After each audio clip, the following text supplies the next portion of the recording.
Hello, hello, hello, everyone, and welcome to another episode of History and Gaming, Alexandria. And today we're going to talk about the Confederate endgame in the New Mexico campaign out west as we continue in our series on the American Civil War out west. And we're going to cover the Battle of Glorieta Pass, sometimes called a Gettysburg in the West.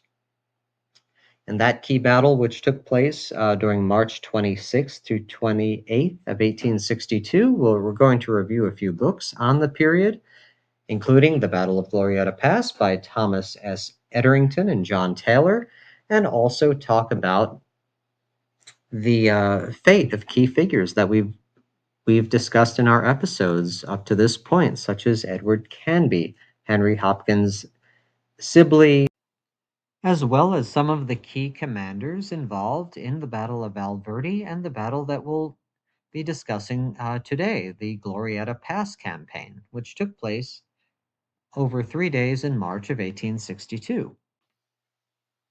And so, to recap, in our previous episodes, we discussed the Confederate invasion of the New Mexico Territory and the establishment of Confederate Arizona, as well as the conflict between the Apache tribes, such as the Mescaleros and the Chiricahua under Mangas Coloradas and other leaders, including Geronimo and Cochise, of course. And we also talked about their conflict with the Union forces, who traveled eastward from California under General Carleton and the California Column.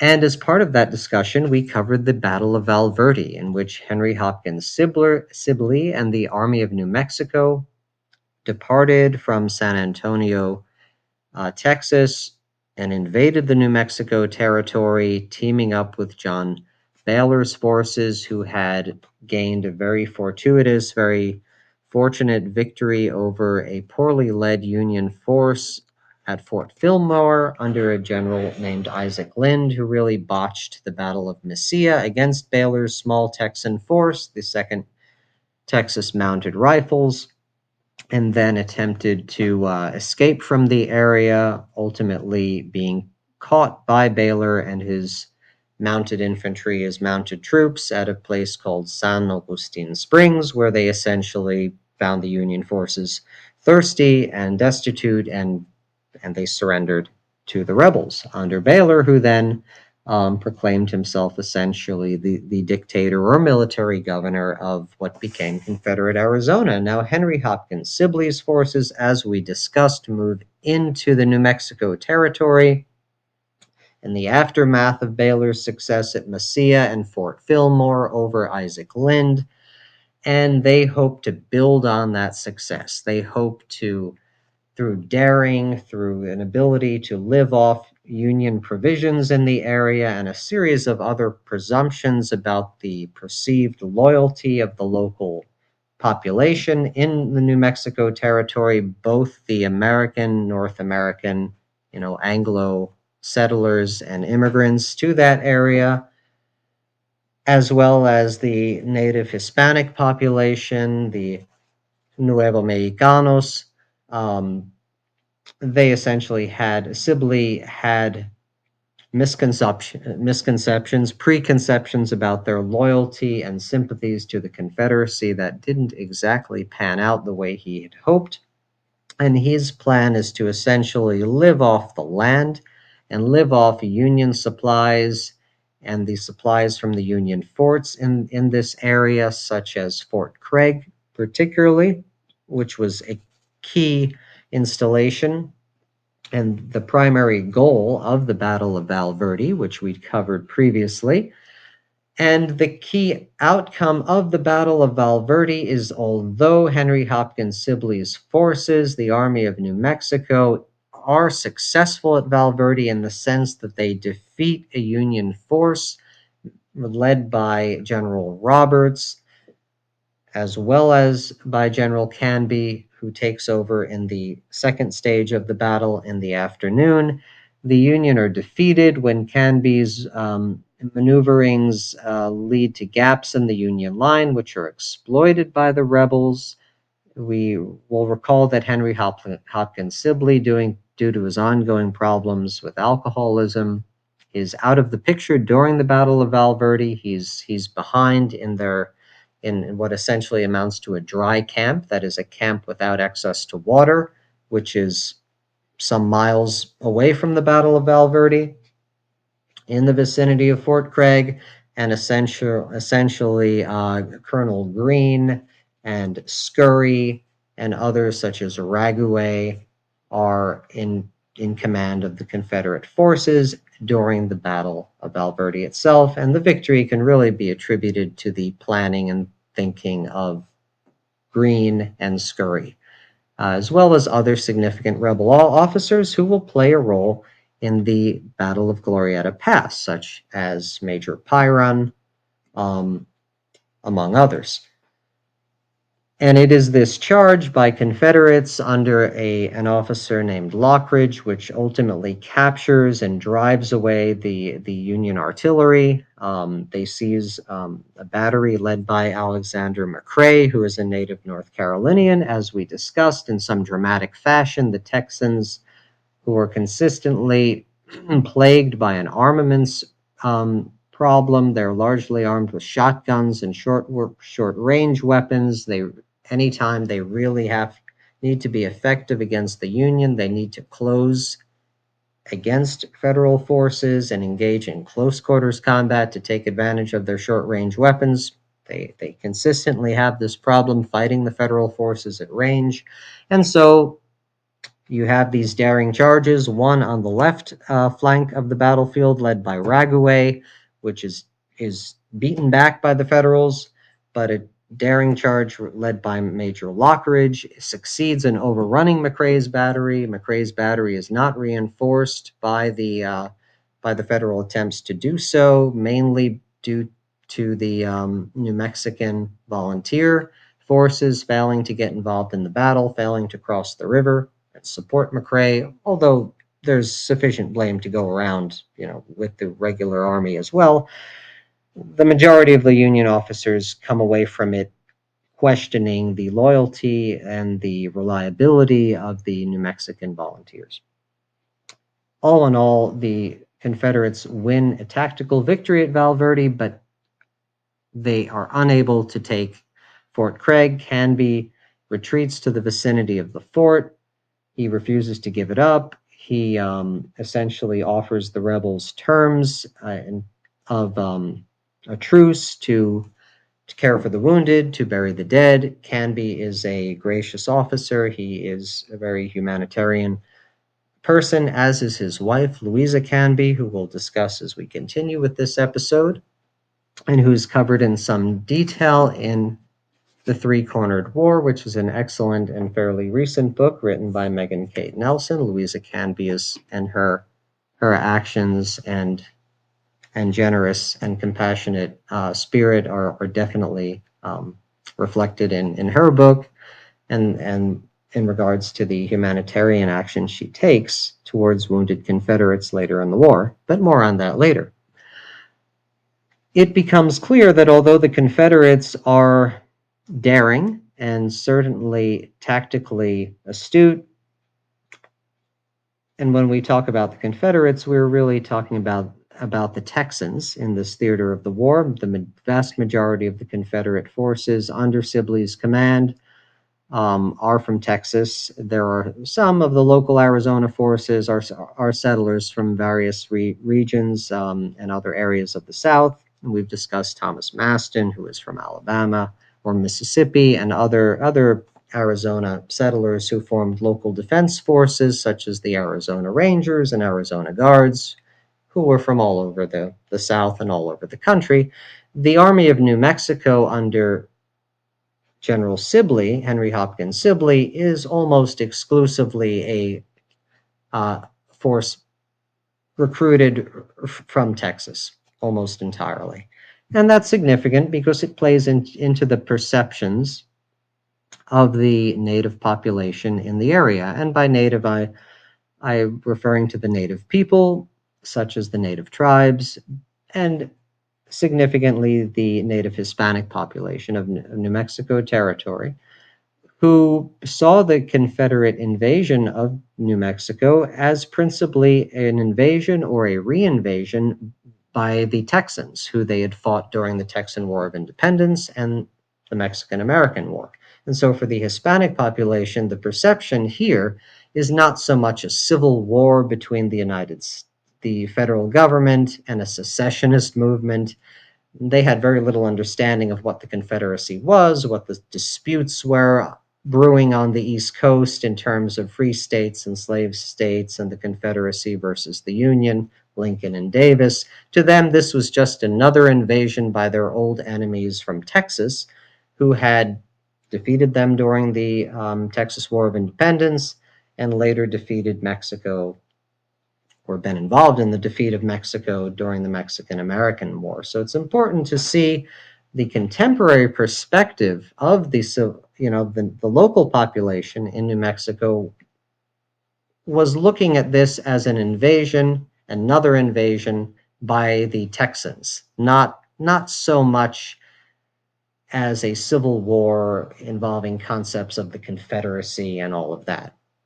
Certainly the case for the American settlers and pioneers in the area, who were more well versed in what was going on back east and the politics of the secessionist movement, free states versus slave states. They certainly were more invested in that and understood the politics and the dynamics of it. The local population in New Mexico, certainly the Hispanic population, had no such similar understanding of it. It was largely an invasion by the Texans yet again. And that's important to understand. And so, in the aftermath of the Battle of Valverde, which takes place in mid February of 1862 near Fort Craig, New Mexico, along the Rio Grande, the rebels score this tactical victory over the Union forces under Canby and Roberts. However, they fail to take Fort Craig, which is a key objective because the rebels, more than anything, need supplies. They need access to firearms, ammunition, food, and other key materials that are required for supporting an army of this size in the field in terms of logistical support. They simply don't have enough. Coming from Texas, their lines of communication and supply from Texas are significantly stretched. They had a long march simply to get from San Antonio to the New Mexico territory. Keep in mind that the Confederate States overestimated their ability to fund and negotiate and pay for things because they're not using dollars. They don't have the credit that the federal government has. Their ability to buy things from Mexico with Confederate money and other such resources are very limited. This is not the U.S. Army backed by the federal government in Washington. This is essentially a new country, and so their ability to buy things is limited. The territory of New Mexico is barren. There are a reason why the cities and towns are relatively small and sparsely populated to the extent you can call them cities. Places like Tucson and Santa Fe or Mesilla are relatively small settlements.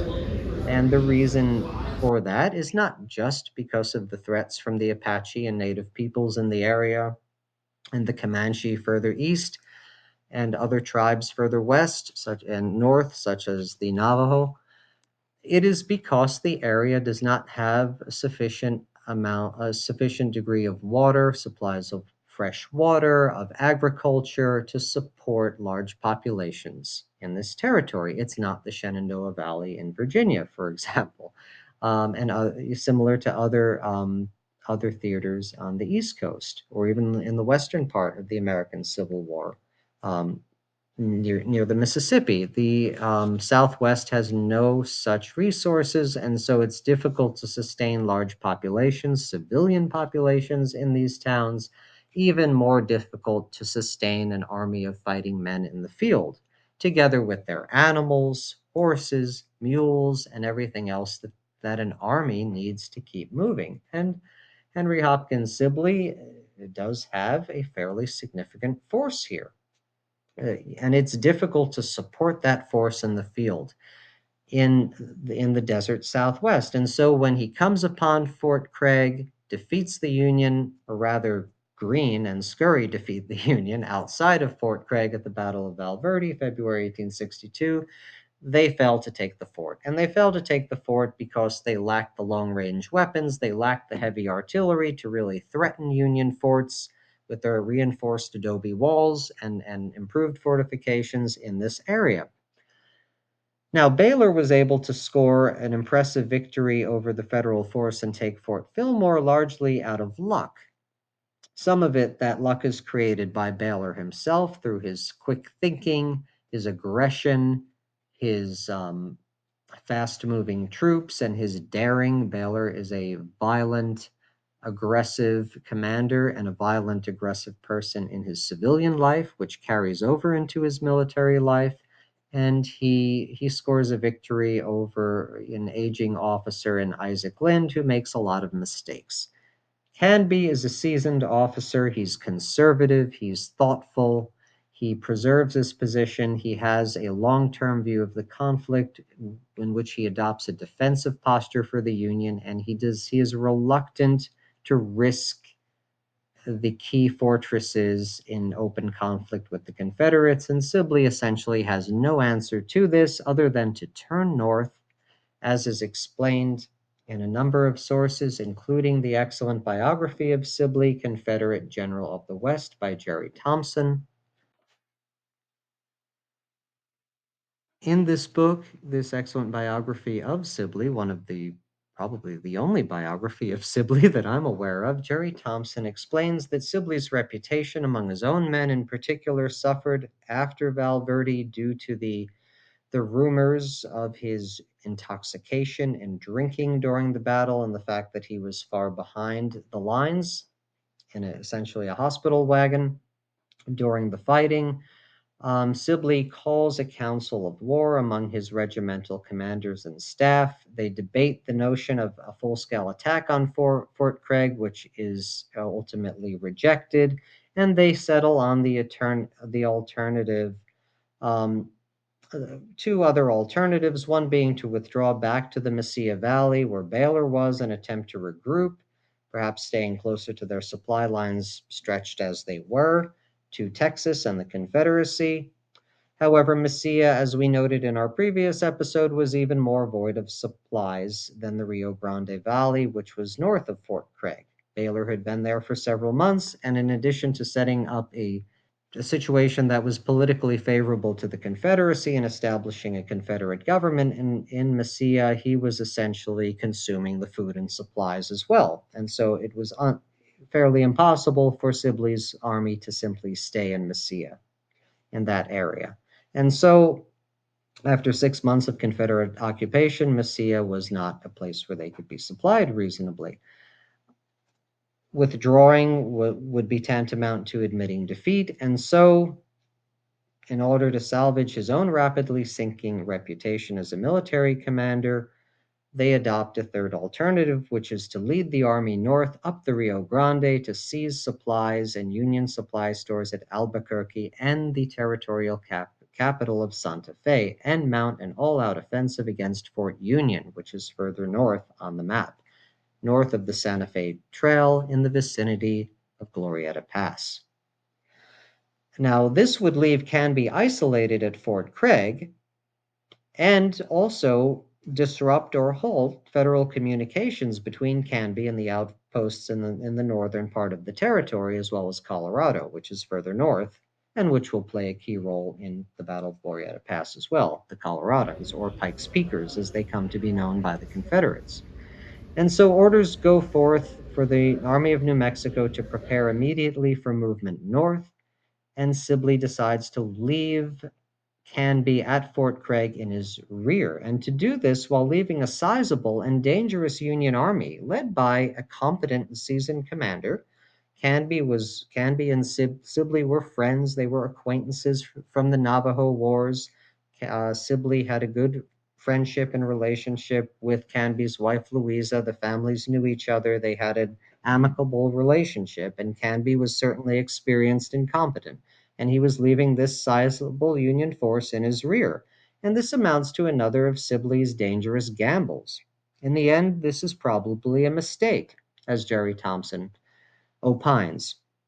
But taking into consideration the strong defenses of Fort Craig, Sibley probably had no alternative. Yet advancing farther into a hostile land without adequate supplies, as Thompson describes, was served to limit Sibley's chances for ultimate success. And so, one of the first things that the Confederates do during their march north, their top priority being, however, to seize Union supplies before they can be destroyed or hidden by the Union troops or evacuated by the Union troops, is to set up a hospital and a camp to take care of the wounded at the town of Socorro.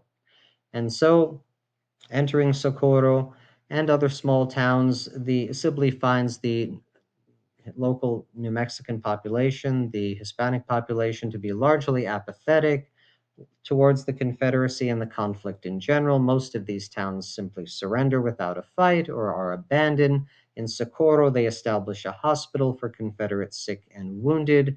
There is already a problem with shortages of wagons and ambulances, and it takes a great deal of time for Confederate wounded to arrive in Socorro. However, Sibley does take time to visit the hospital, as many as 2 times a day, and to attempt to set up a humane situation for the sick and wounded, and he was reportedly kind and caring towards these men. This is a theme that will return throughout our discussion of the personalities that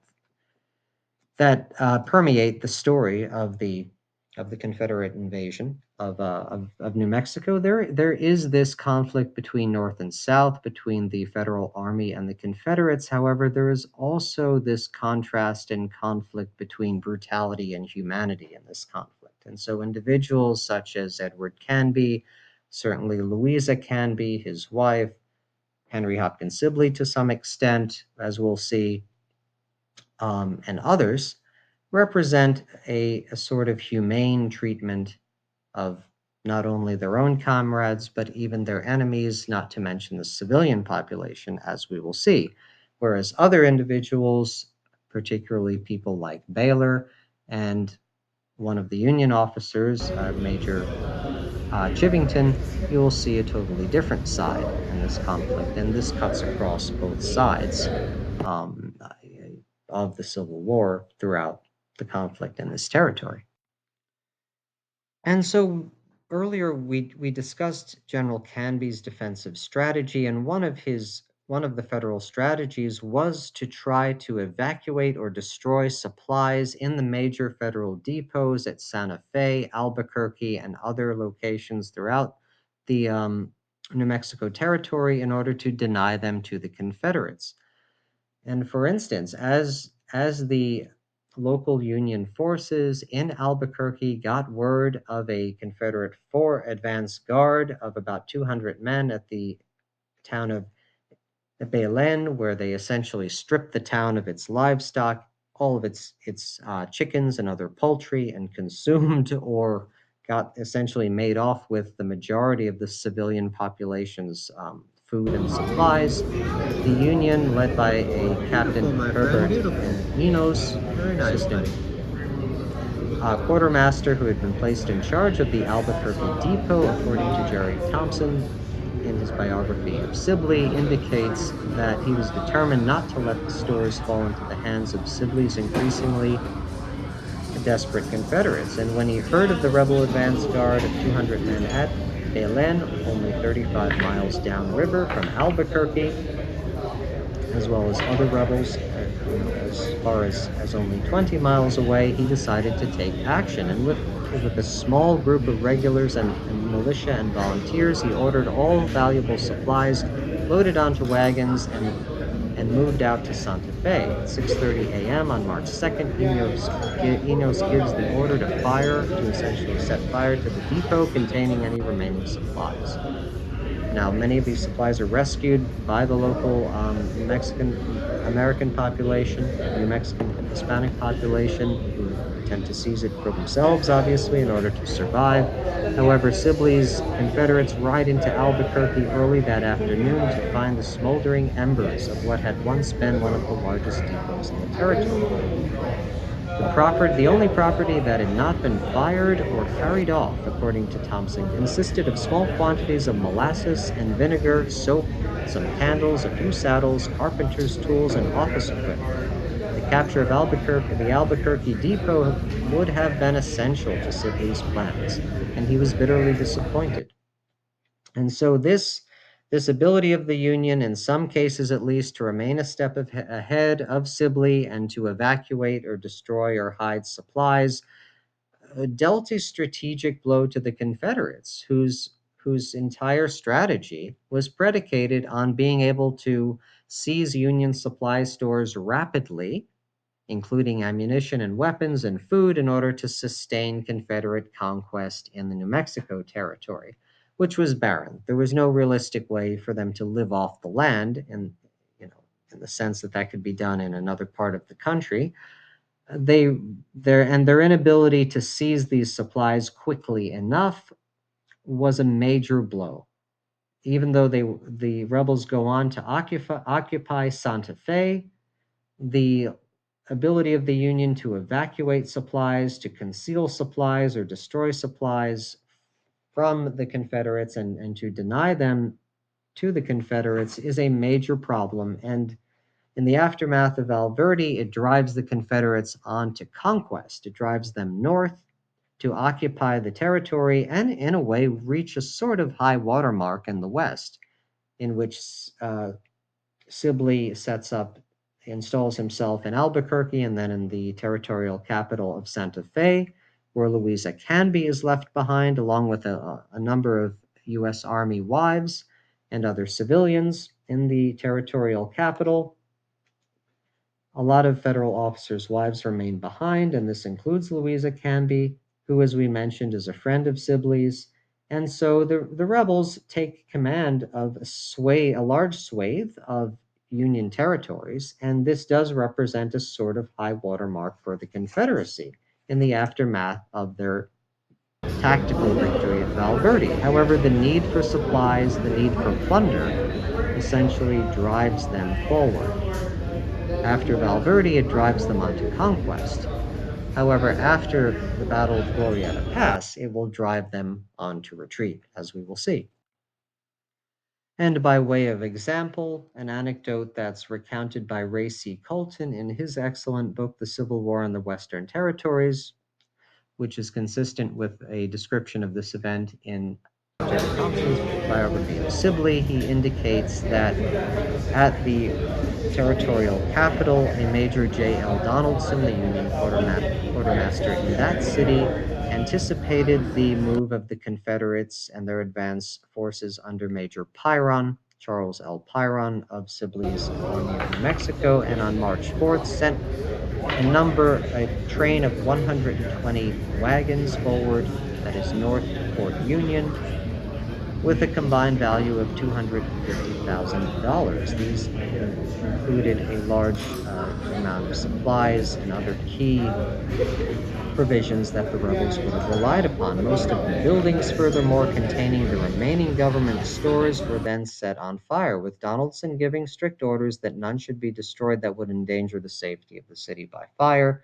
Governor Henry Connolly was also compelled to abandon Santa Fe as well and establish a temporary territorial government in Las Vegas. And on March 10th of 1862, the vanguard of the Confederate Army enters the capital. They are joined by a number of former residents of Santa Fe. Now, these former residents of Santa Fe comprise a motley crew of gamblers and other fairly adventurous and unsavory characters who form a sort of irregular unit called the Santa Fe Gamblers or the Brigands under a Captain John G. Phillips and play a role in the Army of New Mexico's operations, including at Glorieta Pass. Now, it's important to note that the Union played an important role in denying key supplies to the Army of New Mexico and Sibley's men. However, their own mismanagement and Sibley's alcoholism and his shortcomings as an administrator and a senior commander that is providing for logistical support for his forces and really organizing a serious logistical system for their support in the field. These were glaring shortcomings of Sibley, and Theophilus Noel, a Confederate soldier in the Sibley Brigade, um, writes about some of the behavior of the Texans in simply stripping the territory, the cities such as Santa Fe and especially Albuquerque of supplies, threatening the local civilian population with violence in some instances, demanding money, alcohol, and other resources from them. He wrote that at Albuquerque, the torch was applied to more than $6 million worth of commissary, quartermaster, and medical supplies without reason, except that the Texans were getting drunk on the confiscated whiskey and their commander was never sober. Theophilus Neal related that at Santa Fe, the burning act was repeated, where in less than 5 days we were suffering the agonies of starvation from our own acts of vandalism.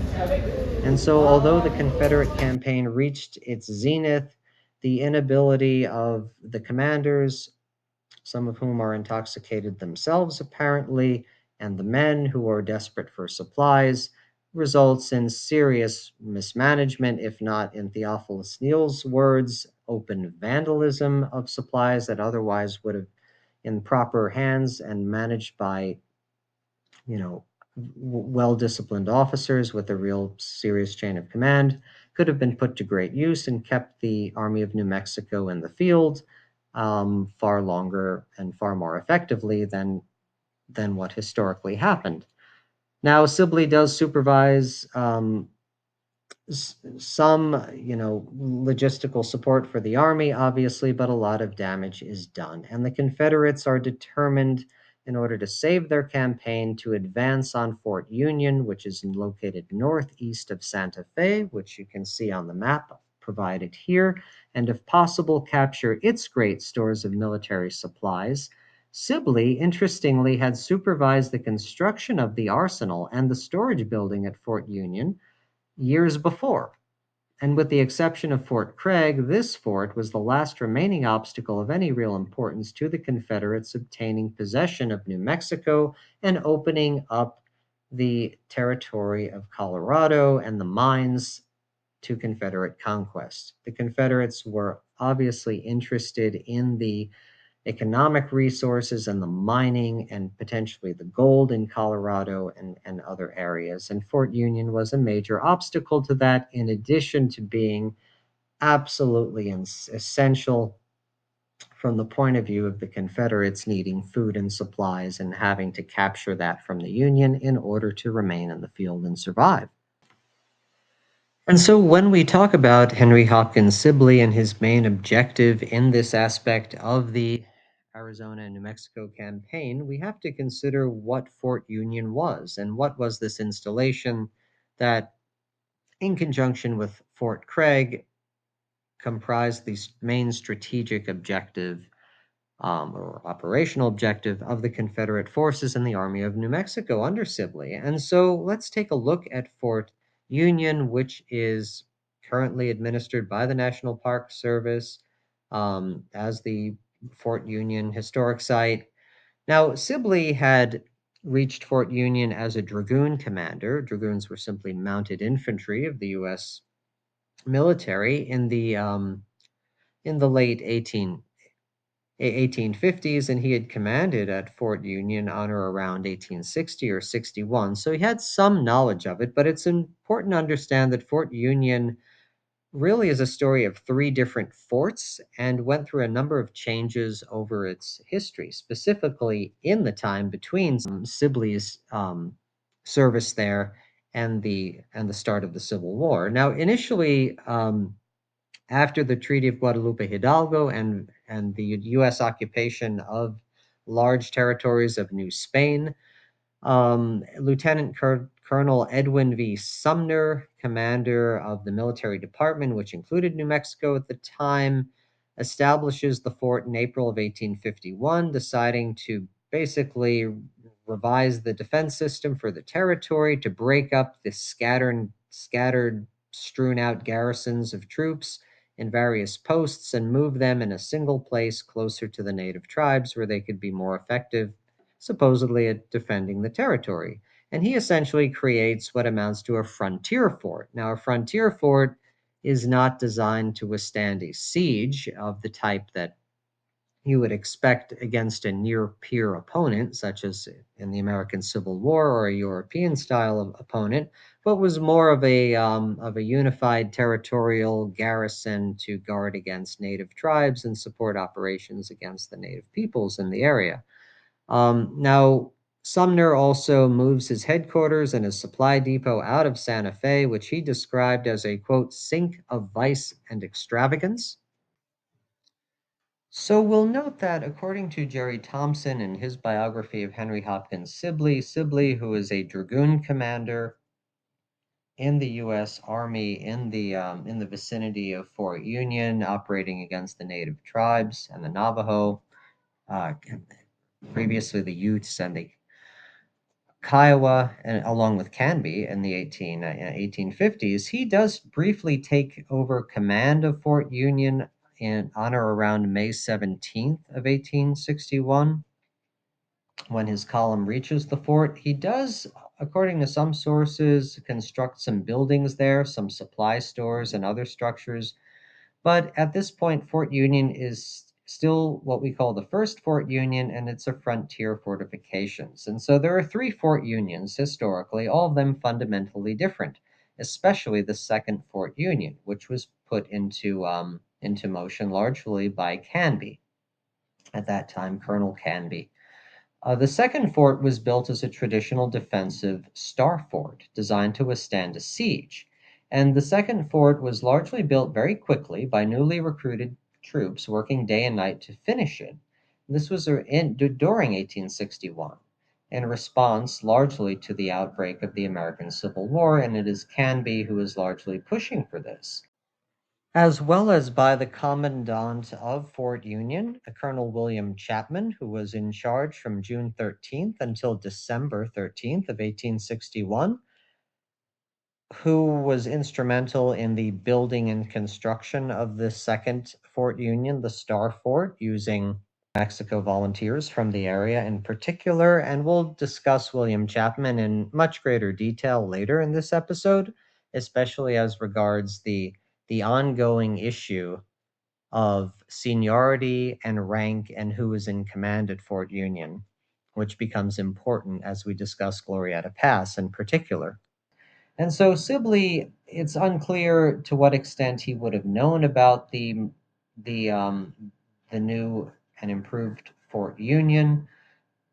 This new fort is in a slightly different location than the original Frontier Fort as well. The new fort, according to the National Park Service, was located about a mile east of the first Fort Union, away from the mesa, sheltering the first fort, but still near the water supply, located at a place called Wolf Creek. The mesa top had been a potentially devastating location, according to the National Park Service, for opposing artillery and would have enabled the Confederates to quickly capture the first fort.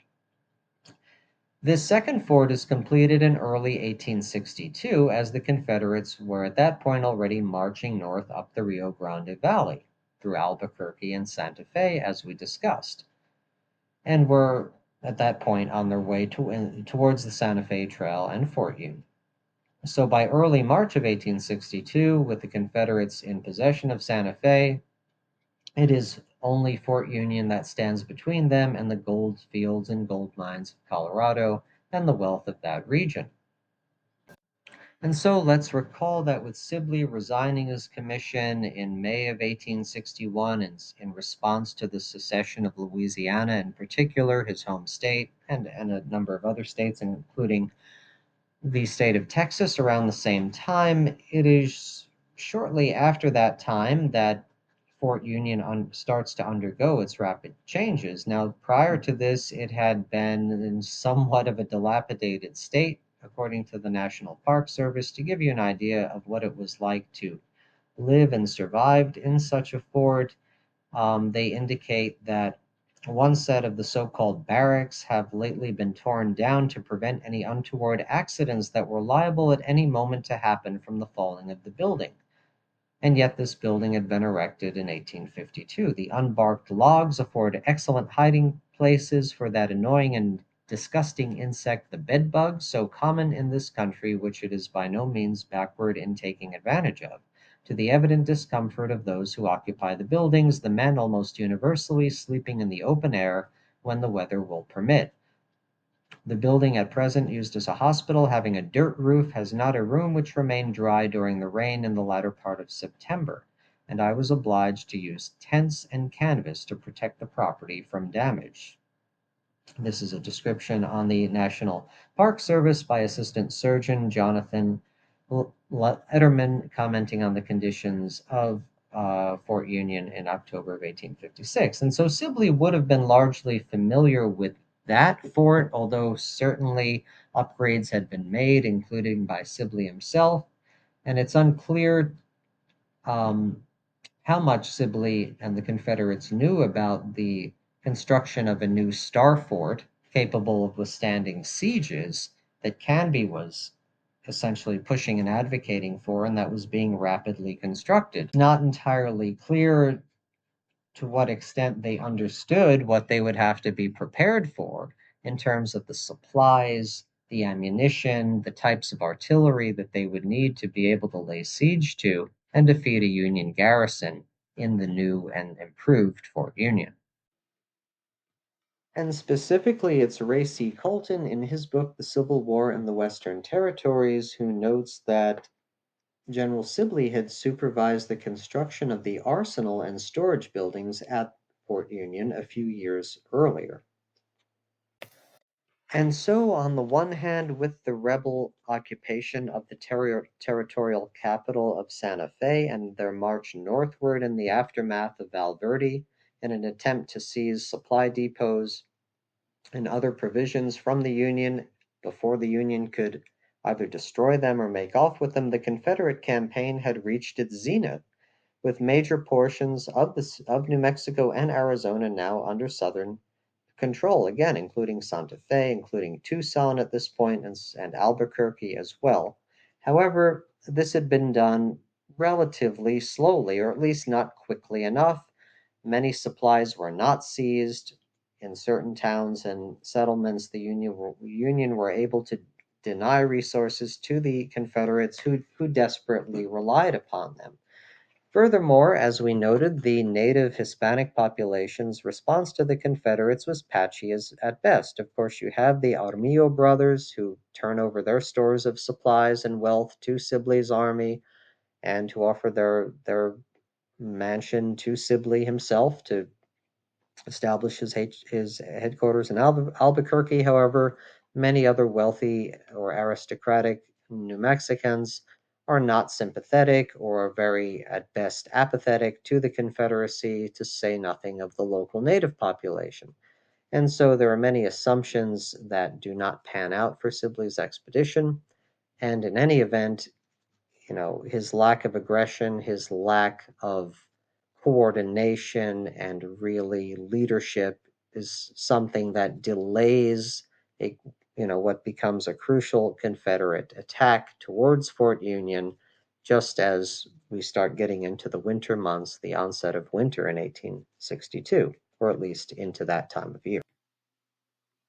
And notably, as a critique of Sibley, both the Battle of Glorieta Pass by Edrington and Taylor, and Confederate General of the West, the biography of Sibley by Jerry Thompson, both quote Major Trevanion Teal of the Confederate artillery, who served at Valverde and at Glorieta Pass, who accurately summarized Sibley's lack of leadership, as he wrote, General Sibley was not a good administrative officer. He did not husband his resources and was too prone to let the morrow take care of itself.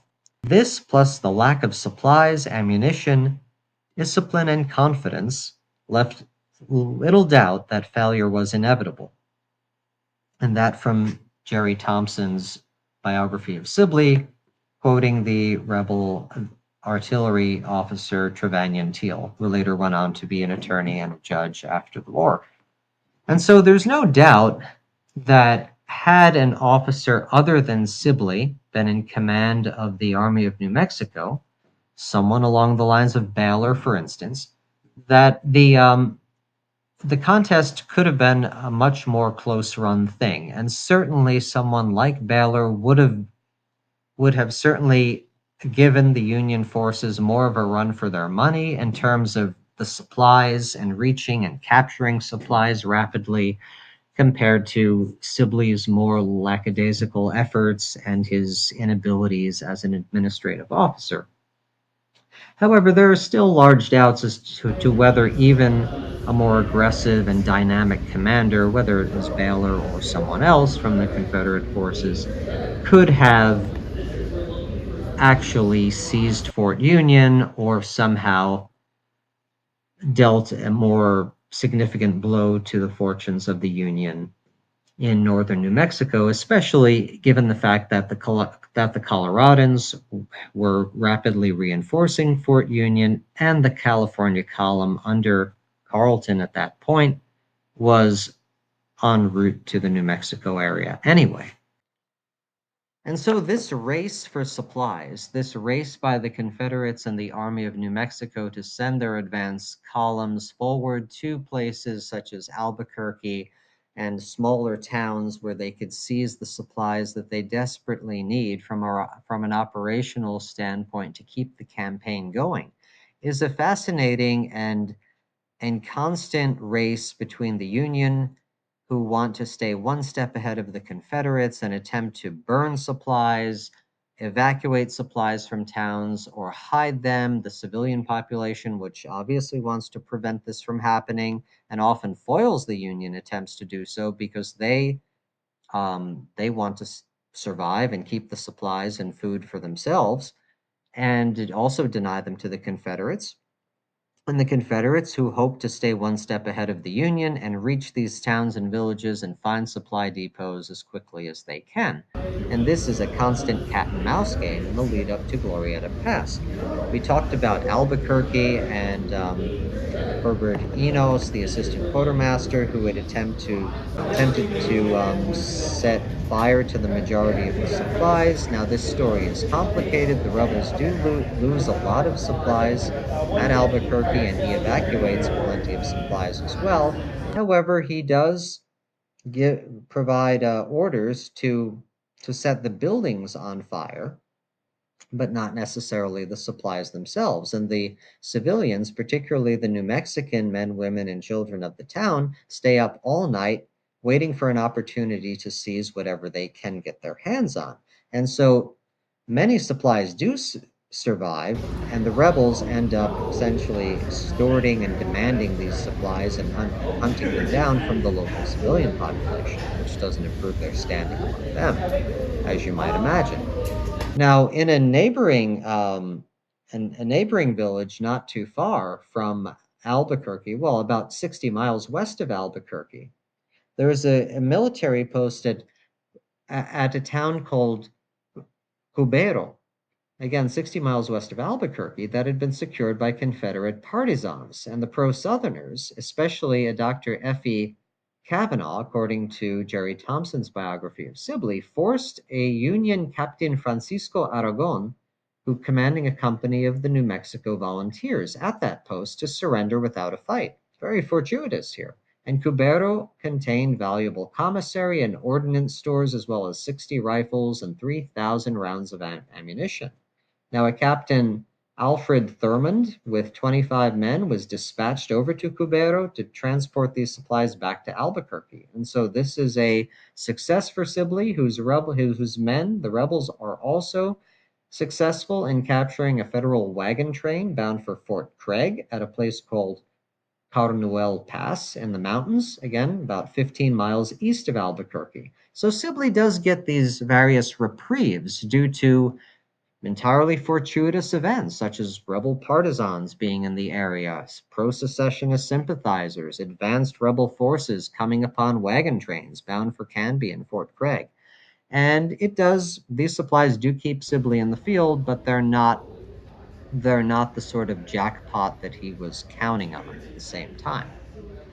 And so it becomes clear that the Confederate adventure in New Mexico, organized by Sibley as it was premised or based on a series of assumptions that didn't completely pan out. The idea that they could live off the land and off of captured Union supplies. This is highly problematic because of the success the Union had at staying, in some cases, one step ahead of Sibley, the lack of coordination and command of control on the part of the rebels to organize and seize those supplies, as well as the support of the local population of the New Mexico Territory, which, although there were Confederate partisans and sympathizers, it was not on the scale or of the level that Sibley and the Army of New Mexico required in order to really have the weapons, the ammunition, and the supplies to stay one step ahead of the Union and to move rapidly through the territory, seizing the equipment, the commissary, the food, and other materials that they needed in order to sustain a serious campaign against the forts that were garrisoned in the area, notably Fort Union and Fort Craig. It furthermore becomes abundantly clear that Sibley's organizational abilities as an officer, due to his alcohol issues, due to his general sluggishness in terms of organizing his command, is a hindrance to the Confederates and their progress in this territory, in this campaign. And so, as we get into the winter months of 1862, you have a Confederate Army of New Mexico with dwindling supplies that is forced out into the hinterlands of the Santa Fe Trail towards Fort Union, again without adequate resources to necessarily conduct this offensive campaign in hostile territory, and furthermore, barren territory, in which it's very hard to live off the land. And so we've adequately discussed the Confederates and their position in the aftermath of Valverde and the occupation of Santa Fe. We could turn to the Union, and how did the Federal Army feel about everything that had transpired? Well, there was certainly criticism of Canby for not being more aggressive. Um, the local governments and the military viewed the fortunes of the Union forces in the Intermountain West to be at their lowest ebb. Canby was frequently demanding and requesting reinforcements, and the federal government and their leadership in the West were becoming aware and conscious of the seriousness of the Confederate threat. However, they delay significantly. And finally, in February of 1862, the Major General David Hunter at Fort Leavenworth in Kansas requested the acting governor, Lewis Weld of Colorado, to send all available troops over to Colonel Canby. Um, on March 20th, Secretary of War Edwin Stanton, approves the suggestion of Halleck in St. Louis, Missouri, that reinforcements should be sent to Canby in New Mexico as well. And Halleck recommends that a column of 4,000 to 5,000 men be sent to New Mexico, and that Canby be promoted to a brigadier general, hence General Canby.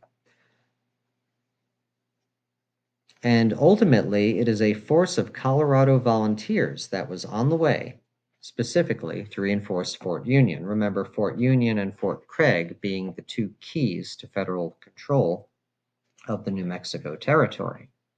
Now, while the Confederate Army was preparing to attack Fort Union, the 1st Regiment of the Colorado Volunteers was already marching rapidly south from Denver. And Racy Colton, in his book, The Civil War in the Western Territory, devotes an entire small chapter to the Coloradans, and it is appropriately called Colorado to the Rescue, in which he describes the trek of the Coloradans south in an effort to reinforce Fort Union. Now, they are led by an officer named John P. Sough, who is an attorney based in Denver, who was commissioned a colonel, as well as Samuel Tappan, a lieutenant colonel. In addition to Sough, who is not, he's not a West Point graduate. He is a political officer, so to speak. However, he does prove himself to be somewhat effective, although he's defeated at Glorieta Pass. And they're also led by a John M. Chivington, who is a presiding elder of the Methodist Church. He's a preacher in Denver. Famously, he's his flock, his parishioners include the tough miners and other characters in Colorado, and he's famous for bringing a firearm, a pistol, to the pulpit. And he's a very tough character, proves to be a very violent character ultimately. And he is in command of a unit in addition to Sough, who is the overall commander. And the Coloradans set out with a fairly significant number of men. Um, 3 companies of the Colorado 1st Regiment, among other troops, make their way south. And they make their way south in a long and very difficult march. They're certainly pushed on by Sough, who is not a particularly popular commander in many ways, but he pushes the troops to a long march and a fast march in often freezing weather that was made through a section of the Rocky Mountains where very poor paths and broken wagon roads existed until the Santa Fe Trail was reached. And so ultimately, the Coloradans, the volunteers, make this phenomenal march of over 400 miles in only 13 days. And the governor, in reporting the arrival of Colonel Sough with 950 men, states that from all accounts they can certainly be relied upon. And the Coloradans remain at Fort Union for 12 days, during which time they are supplied with regulation uniforms, arms, and ammunition from the government storehouses. Daily drills are conducted, and the men are essentially prepared as best as possible for a conflict with the Confederates, who call them the Pikes Peakers. Now, an interesting dispute arises involving command and control of the Coloradans once they arrive at Fort Union. Now, let's keep in mind that Fort Union is not Colonel Slough's command. It is under Colonel Paul at this time. And so when Sough arrives on or around March 16th, there are orders that had been issued by Canby from Fort Craig, who had not learned of the arrival of the Coloradans from Denver at all. And he had instructed Colonel Paul to hold Fort Union if at all possible and to destroy Fort Garland in Colorado if the enemy moved north. Now, upon arriving at Fort Union, Sough assumes command of all the troops at that point through his technical seniority through his volunteer commission. Now, Paul is not a volunteer. He's actually a professional soldier, and his claim of authority is a blow to Paul's ego. Now he disputes this, and he asks for a promotion to brigadier general in order to command instead of Sough, and there's a difference of opinion specifically between Colonel Sough and Paul regarding the interpretation of Canby's orders. Now, Paul claimed that Canby's orders, as written, meant that all troops would remain at Fort Union to protect it until further instructions were received from the department commander towards making some sort of a junction between the forces in the north and in southern New Mexico. Sough, on the other hand, maintained that that the orders received from Canby actually empowered him to use his own judgment and discretion much further. And he believed that he was permitted to act independently against the Confederates if he was joined by another sufficient force, claiming that the orders were to harass the enemy, obstruct their movements, and interdict their supplies. And he believed that by advancing over the same route the Confederates would travel to reach Fort Union, the Federals could then defend it just as well by staying at the post. That is, go out of the fort and meet the enemy with some aggression.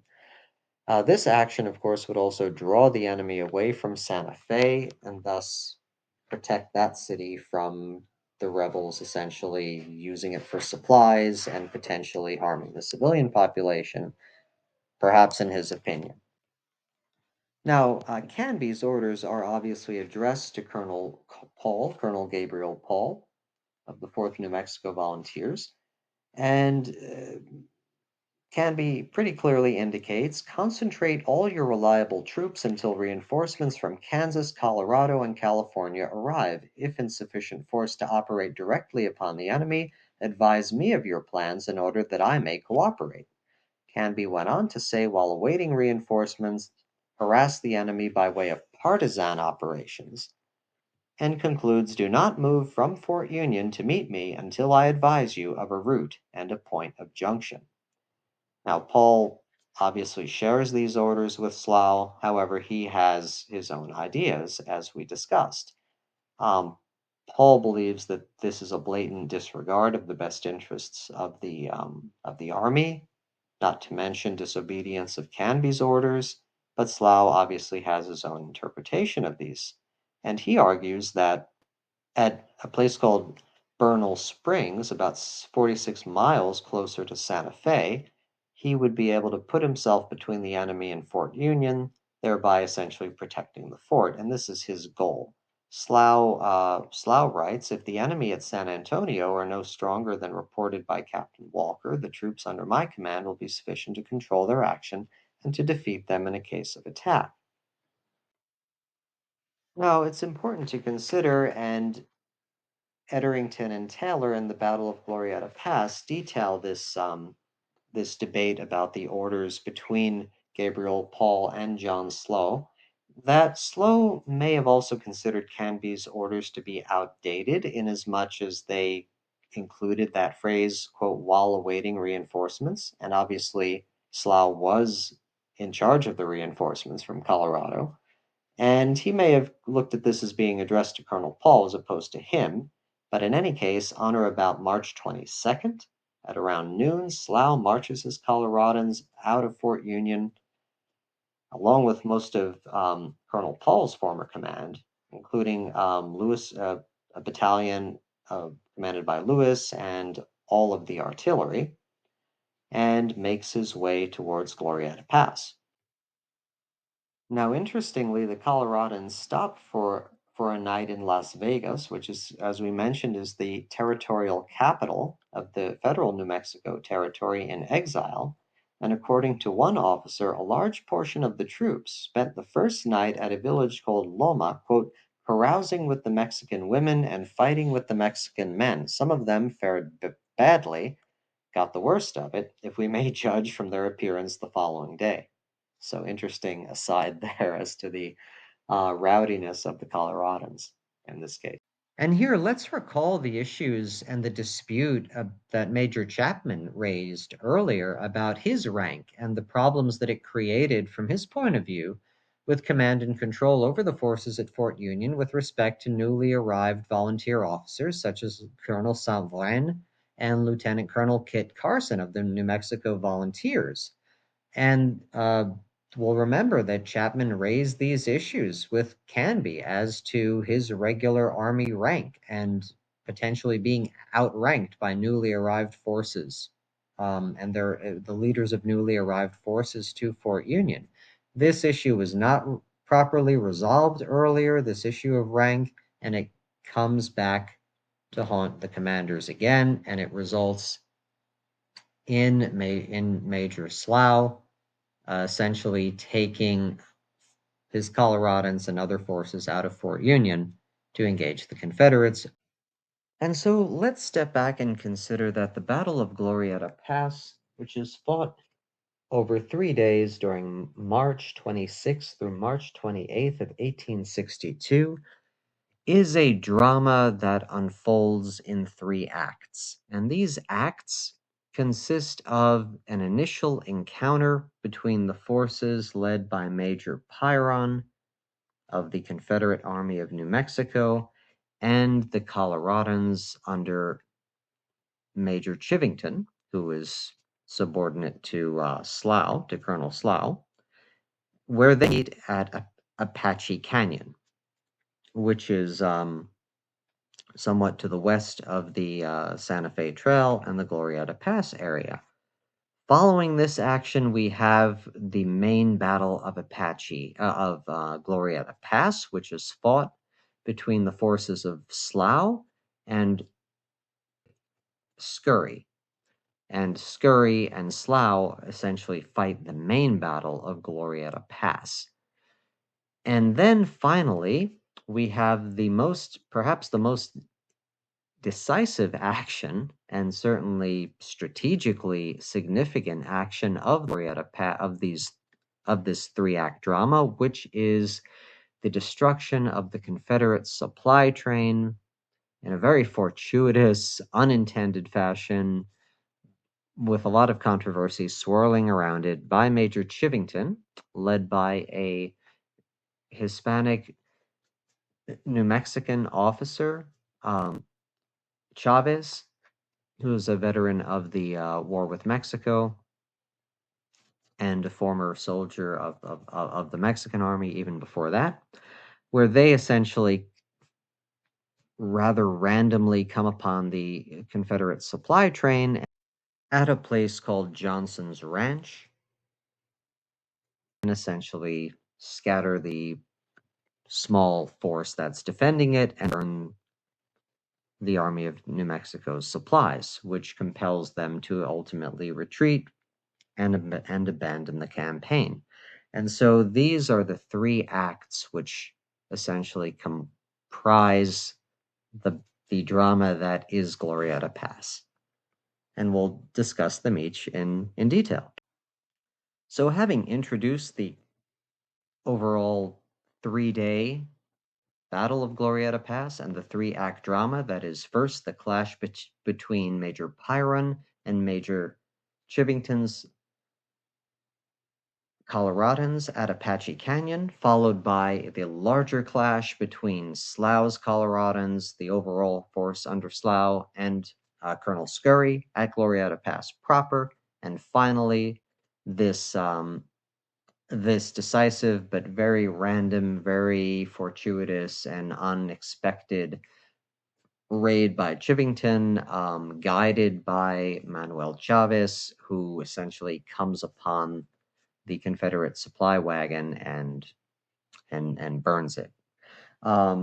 That's how this unfolds. That's the overall picture that we're looking at. But as the Confederates move out, we have Major Charles L. Pyron of the 2nd Texas Mounted Rifles leading the rebel vanguard into Santa Fe and then being reinforced by 4 companies from the 5th Texas Cavalry under Major John S. Shropshire, then moving out in the direction of Fort Union more or less along the Santa Fe Trail. Now, Scurry, who is in command of the 4th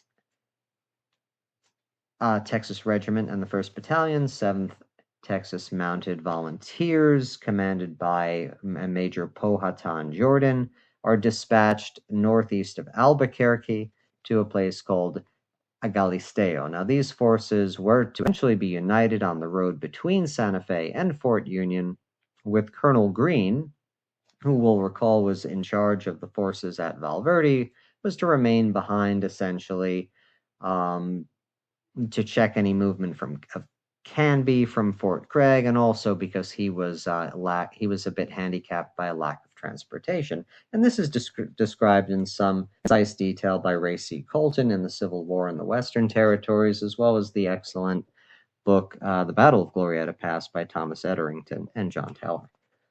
Now, interestingly, neither of the main commanders in the district participate in the battle. Edward Canby is, of course, far away at Fort Craig, and Sibley is, according to some sources in Albuquerque. We'll recall that he received some property, the place where he could set up his headquarters, as well as, I believe, a mansion from the wealthy Armillo brothers, who are descendant from notable Mexican commander from the Mexican-American War, also Armillo, and other significant New Mexican Hispanic families. So he is set up there. There's some indication that, like at Valverde, Sibley may have been supplied with some medicinal whiskey. But in any case, he is far away from the battle, which is a theme for the Army of New Mexico. There is virtually no significant fighting that Sibley comes anywhere near during the entire campaign, and this is obviously a problem for the Confederates, that their senior commander is not there to coordinate proceedings, to offer his higher level essentially abilities, battle experience, staff command, and control and coordination of the movements. It's really delegated to lower level commanders such as Pyron in this instance. And so the Confederates move out in this fashion. Now, at the same time, as we discuss the conflict between Sough and Gabriel Paul over Canby's orders and who is in charge at Fort Union. Sough, obviously, very ambitious, a difficult personality, which we'll get into later. This ultimately affects him deeply in his life and career, and his abrasive, uncompromising personality ultimately contributes to his own assassination later on, which we'll discuss. But Sough is a difficult person to get along with. In any event, he and Chivington move out from Fort Union, and on March 25th at approximately 3 p.m., Chivington and the Colorado Volunteers, with a detachment of 418 infantry and cavalry, leave the Bernal Springs area for Santa Fe, where they hope to surprise the Confederates that may be on the march in that area. And so they arrive at a place called Kozlowski's Ranch, which is owned by a Polish immigrant, Napoleon Kozlowski, who's a former cavalryman or soldier of the United States Army, a veteran. And he is more than happy to have the Union troops protect his ranch and make it their headquarters. And so Chivington takes up a position at Kozlowski's Ranch, learns of the presence of Confederates in the area, and they continue to push out into the Glorieta Pass area and reach another station called Pigeon's Ranch. This is owned by a French American called Alexander Vale, who is so-called who is called the Pigeon, and hence Pigeon's Ranch due to his dance moves. So you could use your imagination. A lot of arm flapping and whatever moves he was busting loose with earned him the name Pigeon, and hence we get Pigeon's Ranch in the history books, along with Kozlowski's Ranch and significantly Johnston's Ranch as well, which is where the rebel supply train eventually ends up and is ultimately destroyed by Chivington. And so we start the initial contact between the opposing forces under Pyron and under Chivington as they pass through Pigeon's Ranch. The Federals get word from Alexander Vale, again the French-American owner and proprietor of Pigeon's Ranch, informs them that there were several Confederates, mounted Confederates in the area. The Coloradans head back in the direction of Kozlowski's Ranch and encounter some of the Texans riding in their direction. Now, according to Etherington and Taylor, the Texans suppose that the approaching horsemen are from Pyron's army, and they ask if they have come to relieve them, where the Federals then reply, "Yes, we came to relieve you of your arms." And they essentially take Pyron's pickets, his sentinels, prisoner, and Chivington at this point loses no time in acting on the intelligence gained from these prisoners and moves his forces in the direction of Pyron, who is now deprived of his advance guard, that is to say, his cavalry pickets, who have been captured by the Union. Now, the Federal column reaches the summit of the divide and begins a descent into Apache Canyon at about 2 in the afternoon. And Pyron and his approximately 80 men move into the upper canyon, with Shropshire's battalion still a bit further back. And at this point, the Federal advance stumbles into some of Pyron's men again as they reach Apache Canyon, and they essentially rush back in the opposite directions to sound the alarm for the rest of the troops. And here is where the skirmish at Apache Canyon begins in earnest. Now, it's significant to note that Pyron, the Confederates, do have some artillery. They have about 2 or 3 6-pound field pieces with them. Chivington does not have any artillery. He does, however, have cavalry, which he is going to use in the battle, and becomes, somewhat famous. It's a work of art from this, the charge of the Federal cavalry. And at this point, Pyron brings up the 2 6-pounder field pieces with him, for some reason with artillery officers, and it's up to 3 privates from Company A of the 5th Texas, William Hume, Adolphus Norman, and Timothy Nettles, to manage the guns as best they could. Again, for some reason, Pyron does not have artillery officers accompanying his artillery, which is certainly odd. However, the cannon are hurriedly unlimbered, and essentially when the leading elements of the Federal columns come into view, Pyron gives the order to open fire, and the shells mainly sail over the heads of the Union infantry, but it does obviously wreak some havoc with their advance and cause them to crowd together. And at this point, Chivington sends his cavalry to the rear, and attempts to organize the situation. Now, he sends Company A of the 1st Coloradans under a Captain Edward Wincoop, along with Company E under a Captain Scott Anthony, into the trees to the left of the field, while another unit under Captain Downing from Denver, a probate judge, takes a company to the right. And essentially what Chivington does is he has the Coloradans, the pikes peakers, fan out into the hills on either side of the Confederates. So the Confederate artillery under Pyron is firing at the Union. They're bunched up trying to advance through the canyon. Chivington realizes this is not going to work, and he attempts to envelop the Confederates by dividing his forces and sending them up the canyon in 2 essentially pincer movements to enfilade the Confederates and subject them to fire from above from both sides, from both flanks. So an enfilading fire, which is ultimately very effective during the battle, and Pyron's men have got to fall back under this fire. And so this initial action ends with Pyron being forced to retreat in short order. However, the artillery fire alerts Shropshire's units to the action taking place in Apache Canyon, and Pyron falls back to a more defensible position where he's essentially reinforced by Shropshire's men, swelling his command at that point. Chivington, for reasons that are not entirely clear, fails to commit his cavalry reserve, or the Federal cavalry somehow fails to follow orders. It's under a Captain Howland, who essentially does not charge the retreating Texans, and the Federals then allow the Confederates to fall back and escape, and essentially take up a more defensible position as Chivington gathers his forces to pursue them.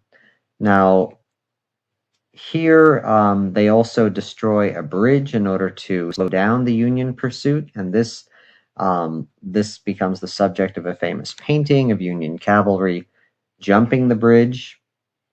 However, Pyron essentially takes up a better defensive posture, and Chivington pursues him. And Chivington is in the midst of the fighting with a pistol in each hand and one under each arm, dressed in full regimental uniform. He is a conspicuous target.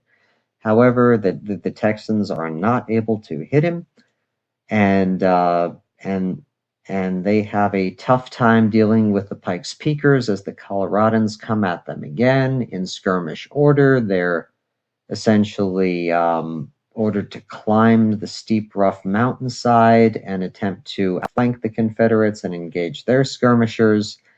And after a contest lasting about an hour, the Federals gradually force the Confederates back, again attempting to outflank them both on the right and on the left, and envelop them as the Texans attempt to defend themselves and fight back. The Colorado Volunteers are a tough nut to crack, and a Confederate soldier under Pyron describes the battle as follows. And this is detailed in Ray C. Colton's book, Civil War in the Western Territories. And this is an excerpt from a letter by George M. Brown, a paroled Texas prisoner at Socorro, sent to his wife. He wrote, "On the 26th, we got word that the enemy were coming down the canyon in the shape of 200 New Mexicans and about 200 regulars. Out we marched with two cannon, expecting an easy victory, but what a mistake. Instead of Mexicans and regulars, they were regular demons that iron and lead had no effect upon, the shape of Pike's Peakers, or Coloradans, as the Confederates called them. Up the canyon we went for 4 miles when we met the enemy coming down at double quick, but the grape and shell soon stopped them. But before we could form in line of battle, their infantry was upon the hills on both sides of us, shooting us down like sheep. They had no sooner got within shooting distance of us than up came a company of cavalry at full charge, with swords and revolvers drawn, looking like so many flying demons. On they came to what I supposed certain destruction, but nothing like lead or iron seemed to stop them, for we were pouring it into them from every side like hail in a storm. In a moment these demons had run the gauntlet for half a mile and were fighting hand to hand with our men in the road. How some of these men who charged us ever escaped death will ever be a wonder to me. Our men who were fighting them in the road were soon obliged to retreat, and the fight was over." And so, from a Union perspective, O.J. Hollister, a Coloradan cavalryman, describes the encounter as he saw it, stating, "As soon as the order to charge left the major's mouth, we were on wing. The old United States musket cartridges containing an ounce ball and 3 buckshot began to zip around our heads. We met a redoubled shower of lead rained on us from the rocks above. The fire from the small arms was indeed terrific, and discharging a few rounds of our revolvers at the rocks above, we dashed around the point, broke through the center, trampled down their reserve, and passed away beyond the fight in pursuit of the coveted artillery, but it was too fleet-foot for us. The Texans, terrified at the impetuosity of the attack, broke and fled in every direction." Now, the Confederates have a few other mishaps during this fight. A Captain Downing and his men had nearly flanked the Texans on the Union right wing, and these constant flanking maneuvers by the agile Coloradans who were urged up the canyons and the peaks by their officers in order to outflank and as I said, enfilade the rebels, are just incredibly effective during the course of this battle. Now, at first, the Union cavalry does not essentially follow orders. As noted, Chivington does not have artillery, but he does outnumber Pyron's Confederates, and he does have cavalry as well, which he leaves as a reserve. Unfortunately, the cavalry under Captain Cook does not charge when instructed to. It's not clear why, in the first instance, when the Coloradans enfilade and drive the Confederates back, the Union cavalry does not hear the instruction or does not essentially cooperate and charge. This allows the handful of privates who are operating the Confederate artillery, the 6-pounders, to essentially limber the guns and withdraw them. Now the Coloradans again attack Pyron at his new defensive position further back, again toward the rebel, in the direction of the rebel base camp at Johnston's Ranch. And again, it's the same story of the Coloradans essentially outflanking the rebels. At one point, there is a newly promoted captain under Shropshire's former unit who essentially pushes his rebel forces a bit further out from the rest of the rebel line, and it is at this time that some of the Coloradan units essentially surround and capture this significant unit of Confederates, and this is a blow, obviously, to the Army of New Mexico under Pyron in this battle. The Texan artillery is not very effective, other than initially delaying Chivington's advance and allowing Shropshire's men to essentially come to Pyron's aid. However, he's still outnumbered by Chivington and the Coloradans as we get into around 2:45 p.m. at the second stage, the second phase of the Apache Canyon. I'm sorry, around 4:30 p.m. during the second phase of the skirmish at Apache Canyon. And so we do have this situation where Major Shropshire, who had commanded the Rebel Company A until his promotion after Valverde, finds his old unit under a Captain Stephen M. Wells, who had been a private at Valverde and been promoted. He had, as I mentioned, pushed Company A of the 5th Texas forward considerably beyond the main body of rebel troops and failed to hear Pyron's order for the reverse wheel to essentially right the rebel line and pull back. And so Company A finds itself alone and encircled by the enemy, at which point Shropshire, former commander of this unit, makes a heroic effort with about 30 of his men, several of his other men, to essentially save his former command, and rides out, drawing heavy fire but somehow avoiding injury and returning with as many men of Company A as he can to the Confederate lines. Nevertheless, Captain Wells and about 30 of the men are captured, with a number of them killed, and this accounts for the majority of the rebel losses and prisoners during this skirmish at Apache Canyon. As the skirmish continues, the Union cavalry is finally unleashed, and they do attack the Texans with some effect. The territory of Apache Canyon is not suited to cavalry charges. There is this scene of the cavalry essentially jumping a destroyed bridge, the remains of a bridge that was destroyed by the rebels. And so this is commemorated in some artwork, but it is a bit overblown. There are some, of course, personal accounts by Confederates and others who took place in the battle. Sergeant John Miller, who participated in the Union cavalry charge, described the event as follows: "We rode about 800 yards through an awful fire. The Texans were behind rocks, trees, and there was so much smoke and dust I could not often get sight of one. Seeing that we were in advance of the rest of the company and there was no battery in sight, we thought it would be foolish to go further through such murderous fire, and turned right and headed up into the hills."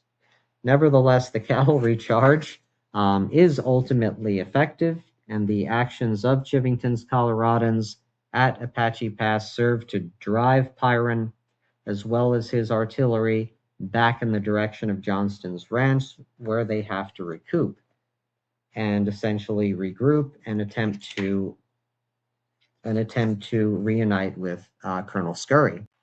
Now, Ray Colton in the Civil War in the Western Territories provides some personal accounts from veterans of this conflict. A Confederate soldier, George M. Brown, from Texas, in a letter to his wife, described the battle as follows: "On the 26th, we got word that the enemy were coming down the canyon in the shape of 200 Mexicans, that is, New Mexicans, about 200 regulars. Out we marched with 2 cannon, expecting an easy victory, but what a mistake. Instead of Mexicans and regulars, they were regular demons that iron and lead had no effect upon, in the shape of Pike's Peakers, as the Confederates called the Coloradans. Up the canyon we went for 4 miles, when we met the enemy coming down at a double quick, but the grape and shell soon stopped them. But before we could form in line of battle, their infantry was upon the hills on both sides of us, shooting us down like sheep. They had no sooner got within shooting distance of us than up came a company of cavalry at full charge, with swords and revolvers drawn, looking like so many flying demons. On they came to what I supposed certain destruction, but nothing like lead or iron seemed to stop them. for we were pouring it into them from every side like hail in a storm.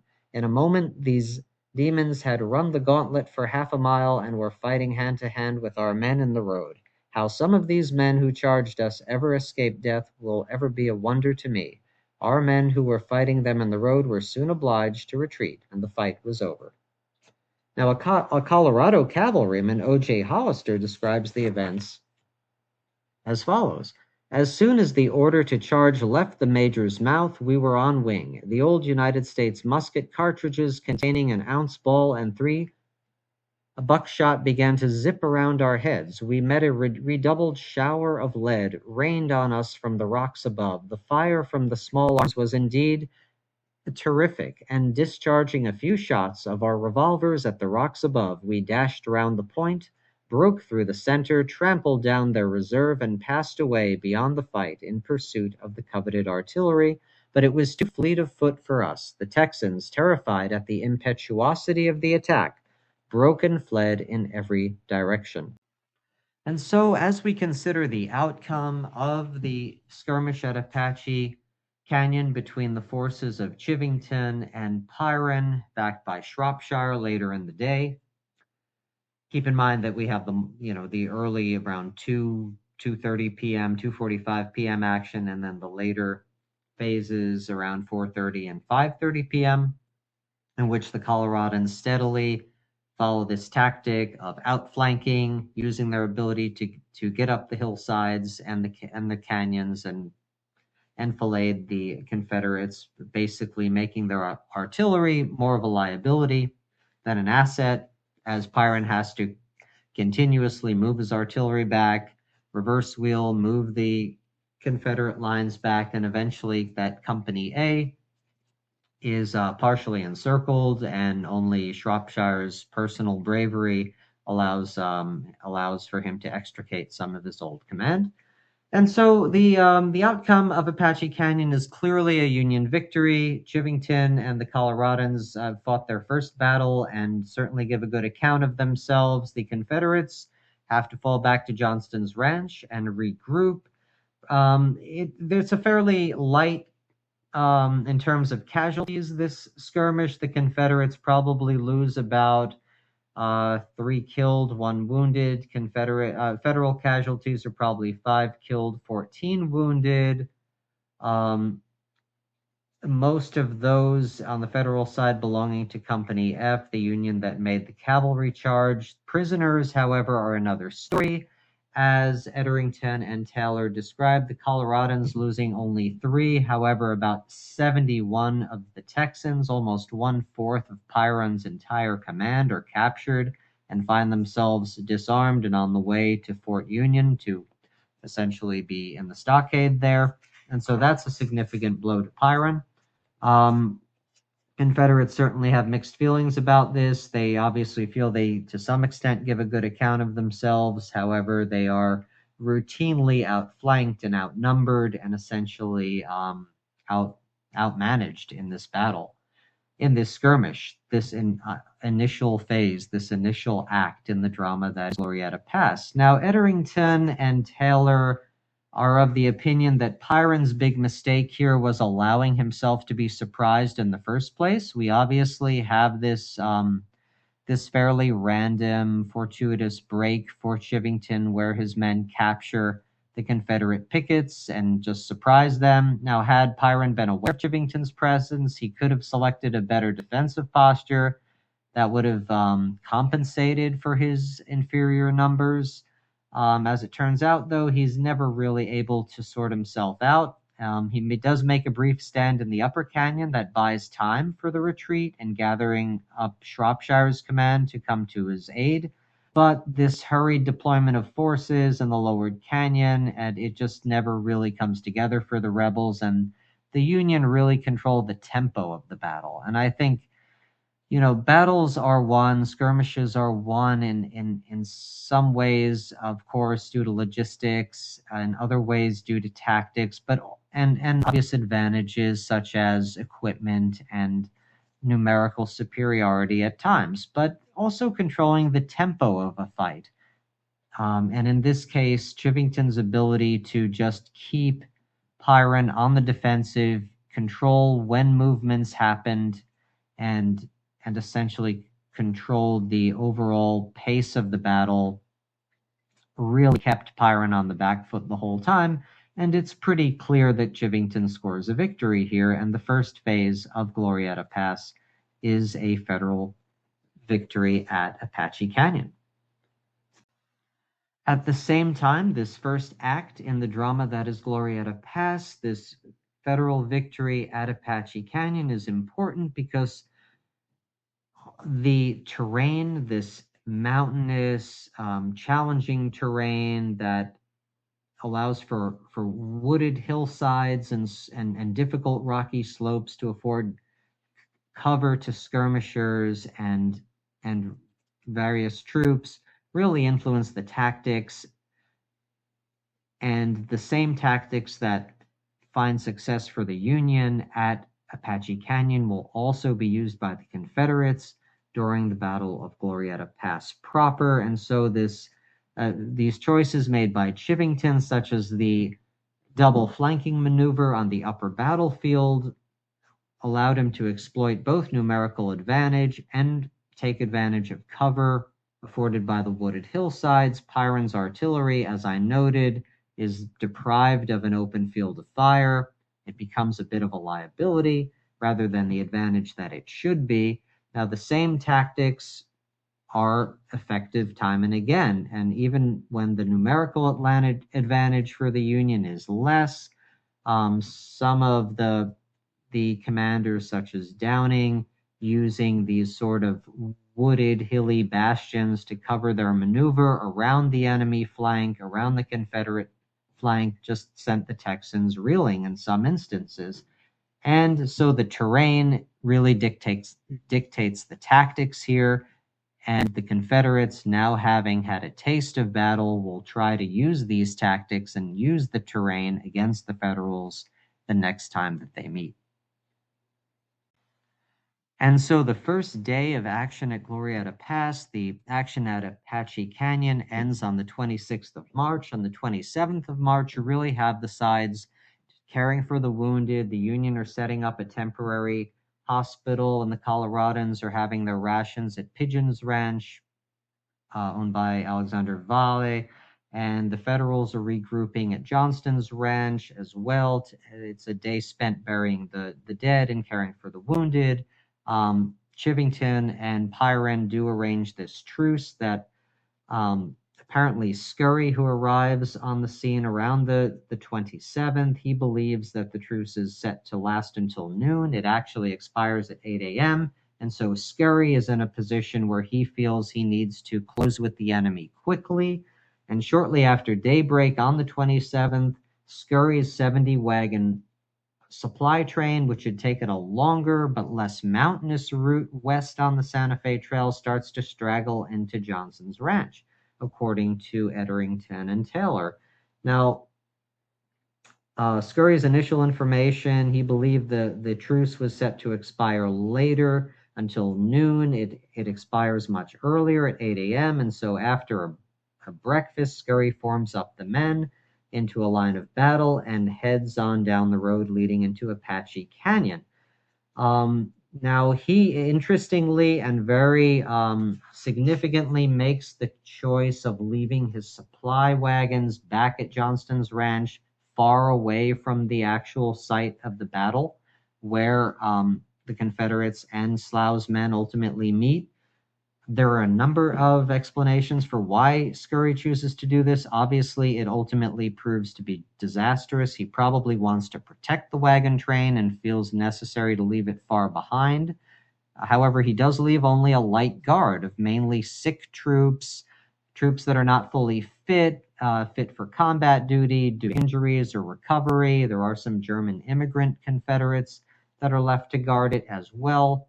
And so this is not the strongest force or even really the most competent force that's left behind to guard the supply train. And this ultimately has real strategic consequences for Scurry that he couldn't have even imagined at the time he makes this decision to leave the wagon train at Johnston's Ranch, where he presumes it to be safe.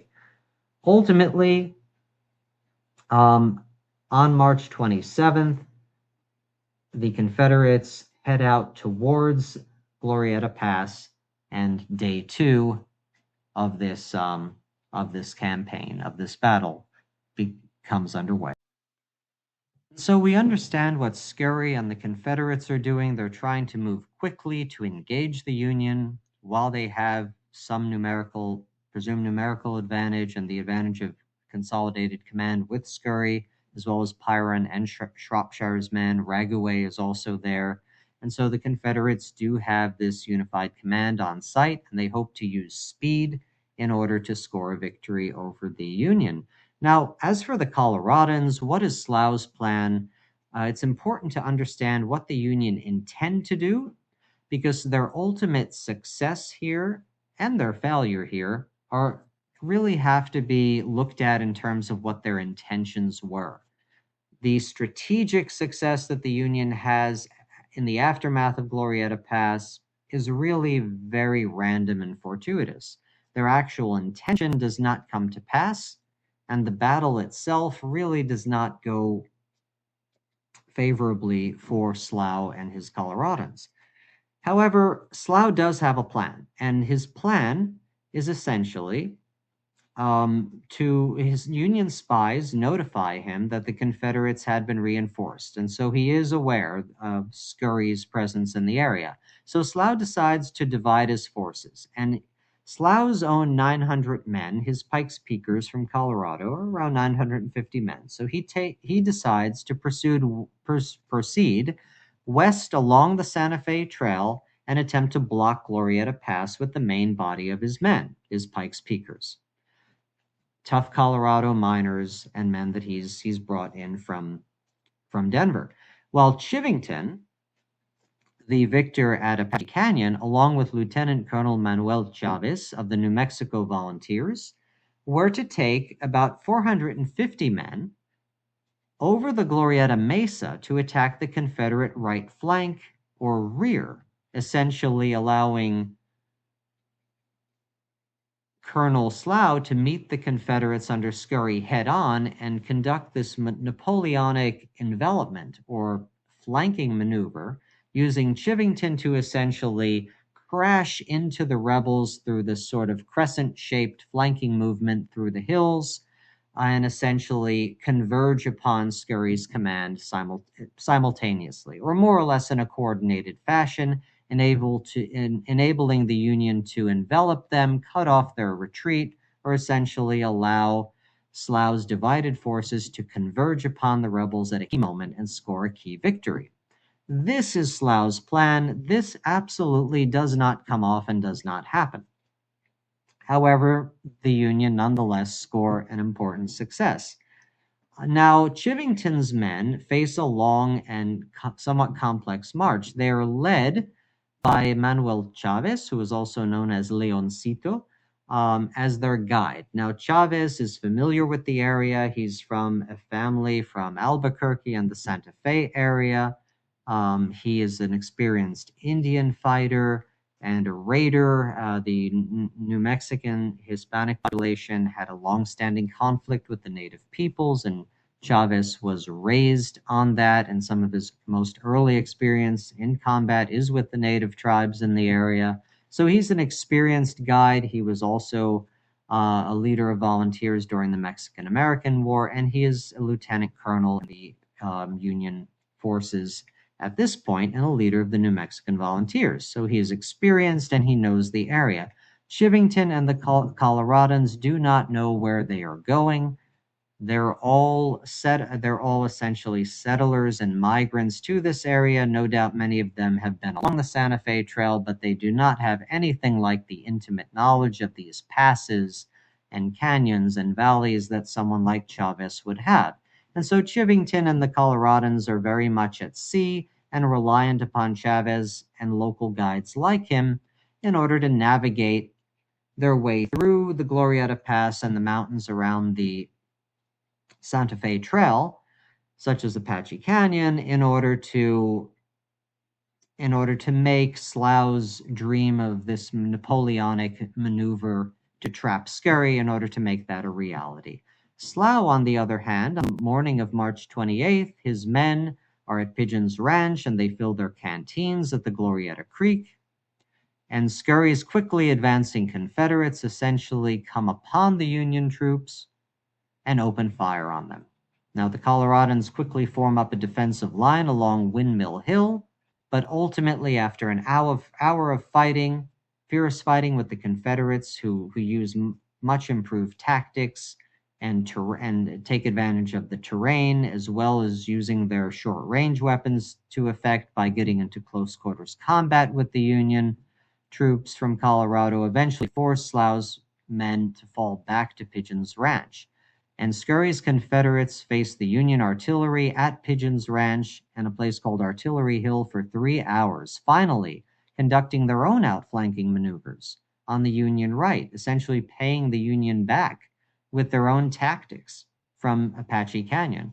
And from a spot called Sharpshooter's Ridge, the Confederates are able to fire down on the Union troops, such that Sough is forced to order another retreat, setting up a third and final battle line just a short distance east of Pigeon's Ranch. The Texans again employ similar tactics. They fight bravely. Major Shropshire is unfortunately killed in the battle, as is Ragaway, who had led a charge at Valverde. And so the Confederates lose key officers in this fight, which they cannot afford to do. But Sough is ultimately unsuccessful here. The Confederates finally attempt to charge the line, but the Coloradans hold off just enough to get what artillery they have out, and Sough ultimately orders his soldiers back to Camp Lewis, leaving the Confederates in possession of the battlefield, with both sides exhausted after 6 hours of fighting in this fashion, and each having sustained casualties, over 30 killed or wounded or missing, which for these forces was significant.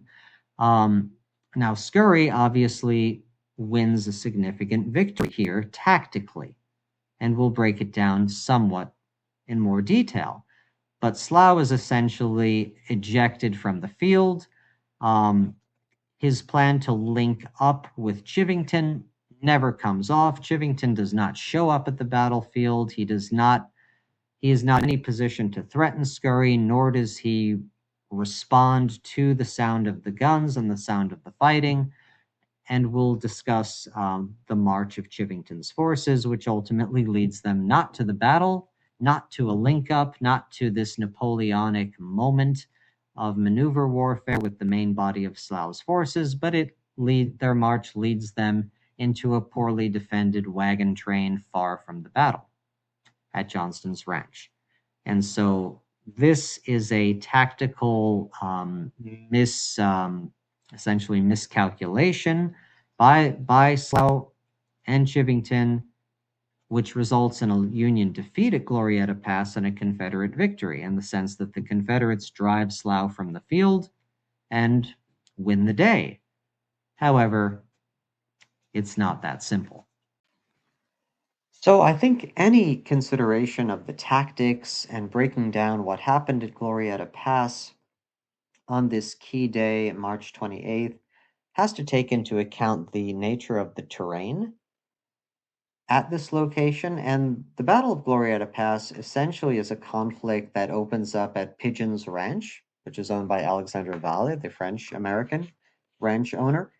And it occurs as the Union troops are filling their canteens with water and with whiskey at Pigeon's Ranch. And it was a difficult place for a battle. Gray Colton describes it as a rough gorge cut through the mountains with wagon tracks of the Santa Fe Trail running along the bottom. The floor and the walls of the canyon were perforated in places by deep gulches and arroyos. The ground rose abruptly on each side with huge boulders and clumps of juniper and pine trees interspersed. He goes on to characterize the fighting as for the most part among the rocks and trees, in what Colonel Sough termed in the style of bushwhacking. Under these sorts of conditions, the fighting was often ferocious, and in close quarters, cavalry could not be used very effectively. The regular cavalry under George Howland, at least of the Union, was held in reserve, never really moving except to fall back and keep out of danger or to guard the federal supply trains under Major Enos, who had been the Union quartermaster we discussed earlier, considering Albuquerque.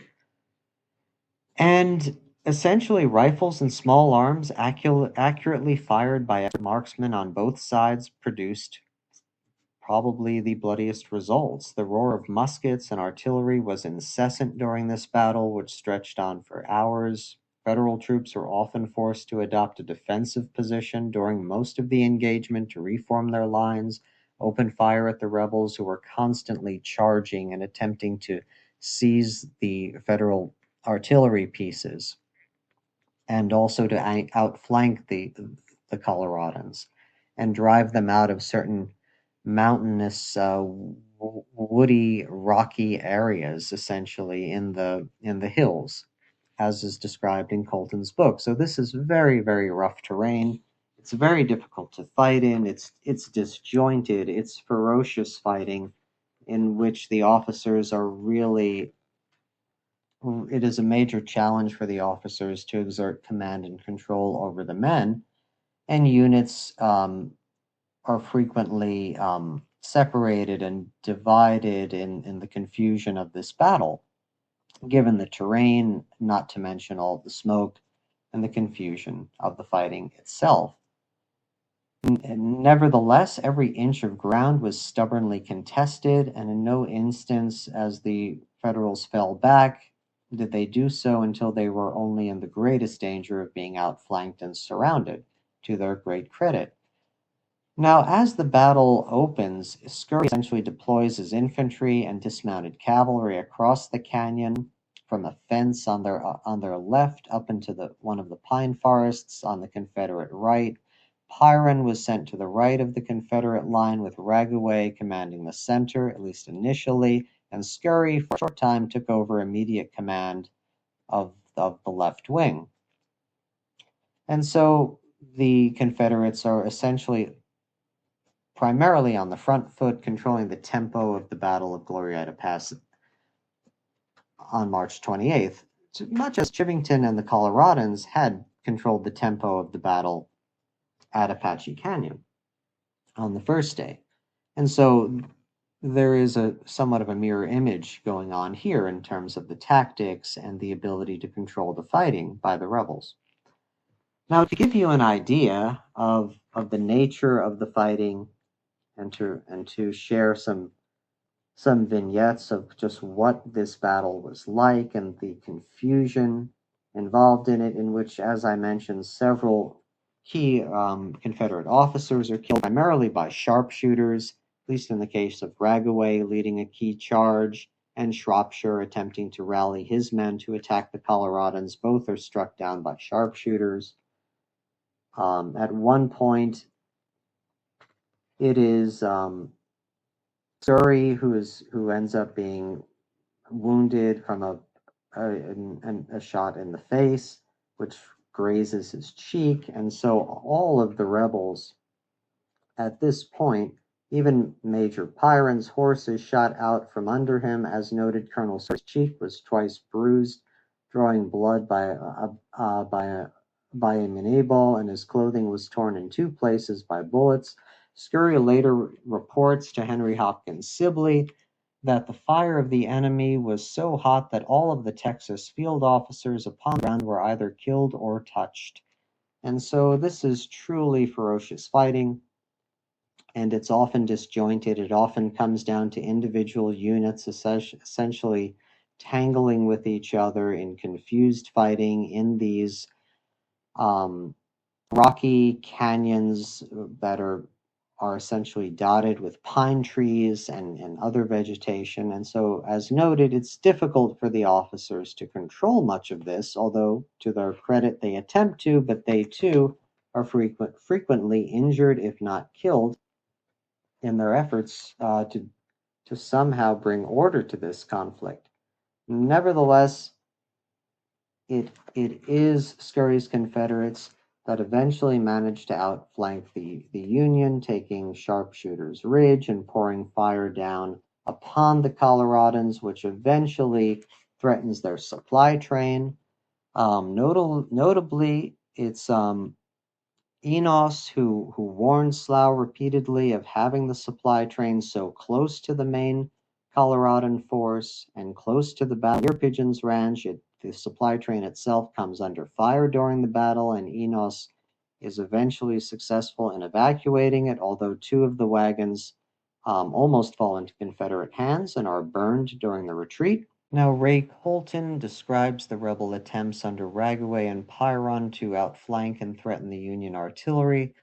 The rebel troops under Raguay and Pyron, upon reaching their assigned positions, began a furious and steady onslaught. They would fire their rifles and double-barreled shotguns and then rush forward, dodging from tree to tree and from rock to rock until they came into close quarters with the Yankees. The outnumbered Federal infantry delivered volley after volley in response, yielding ground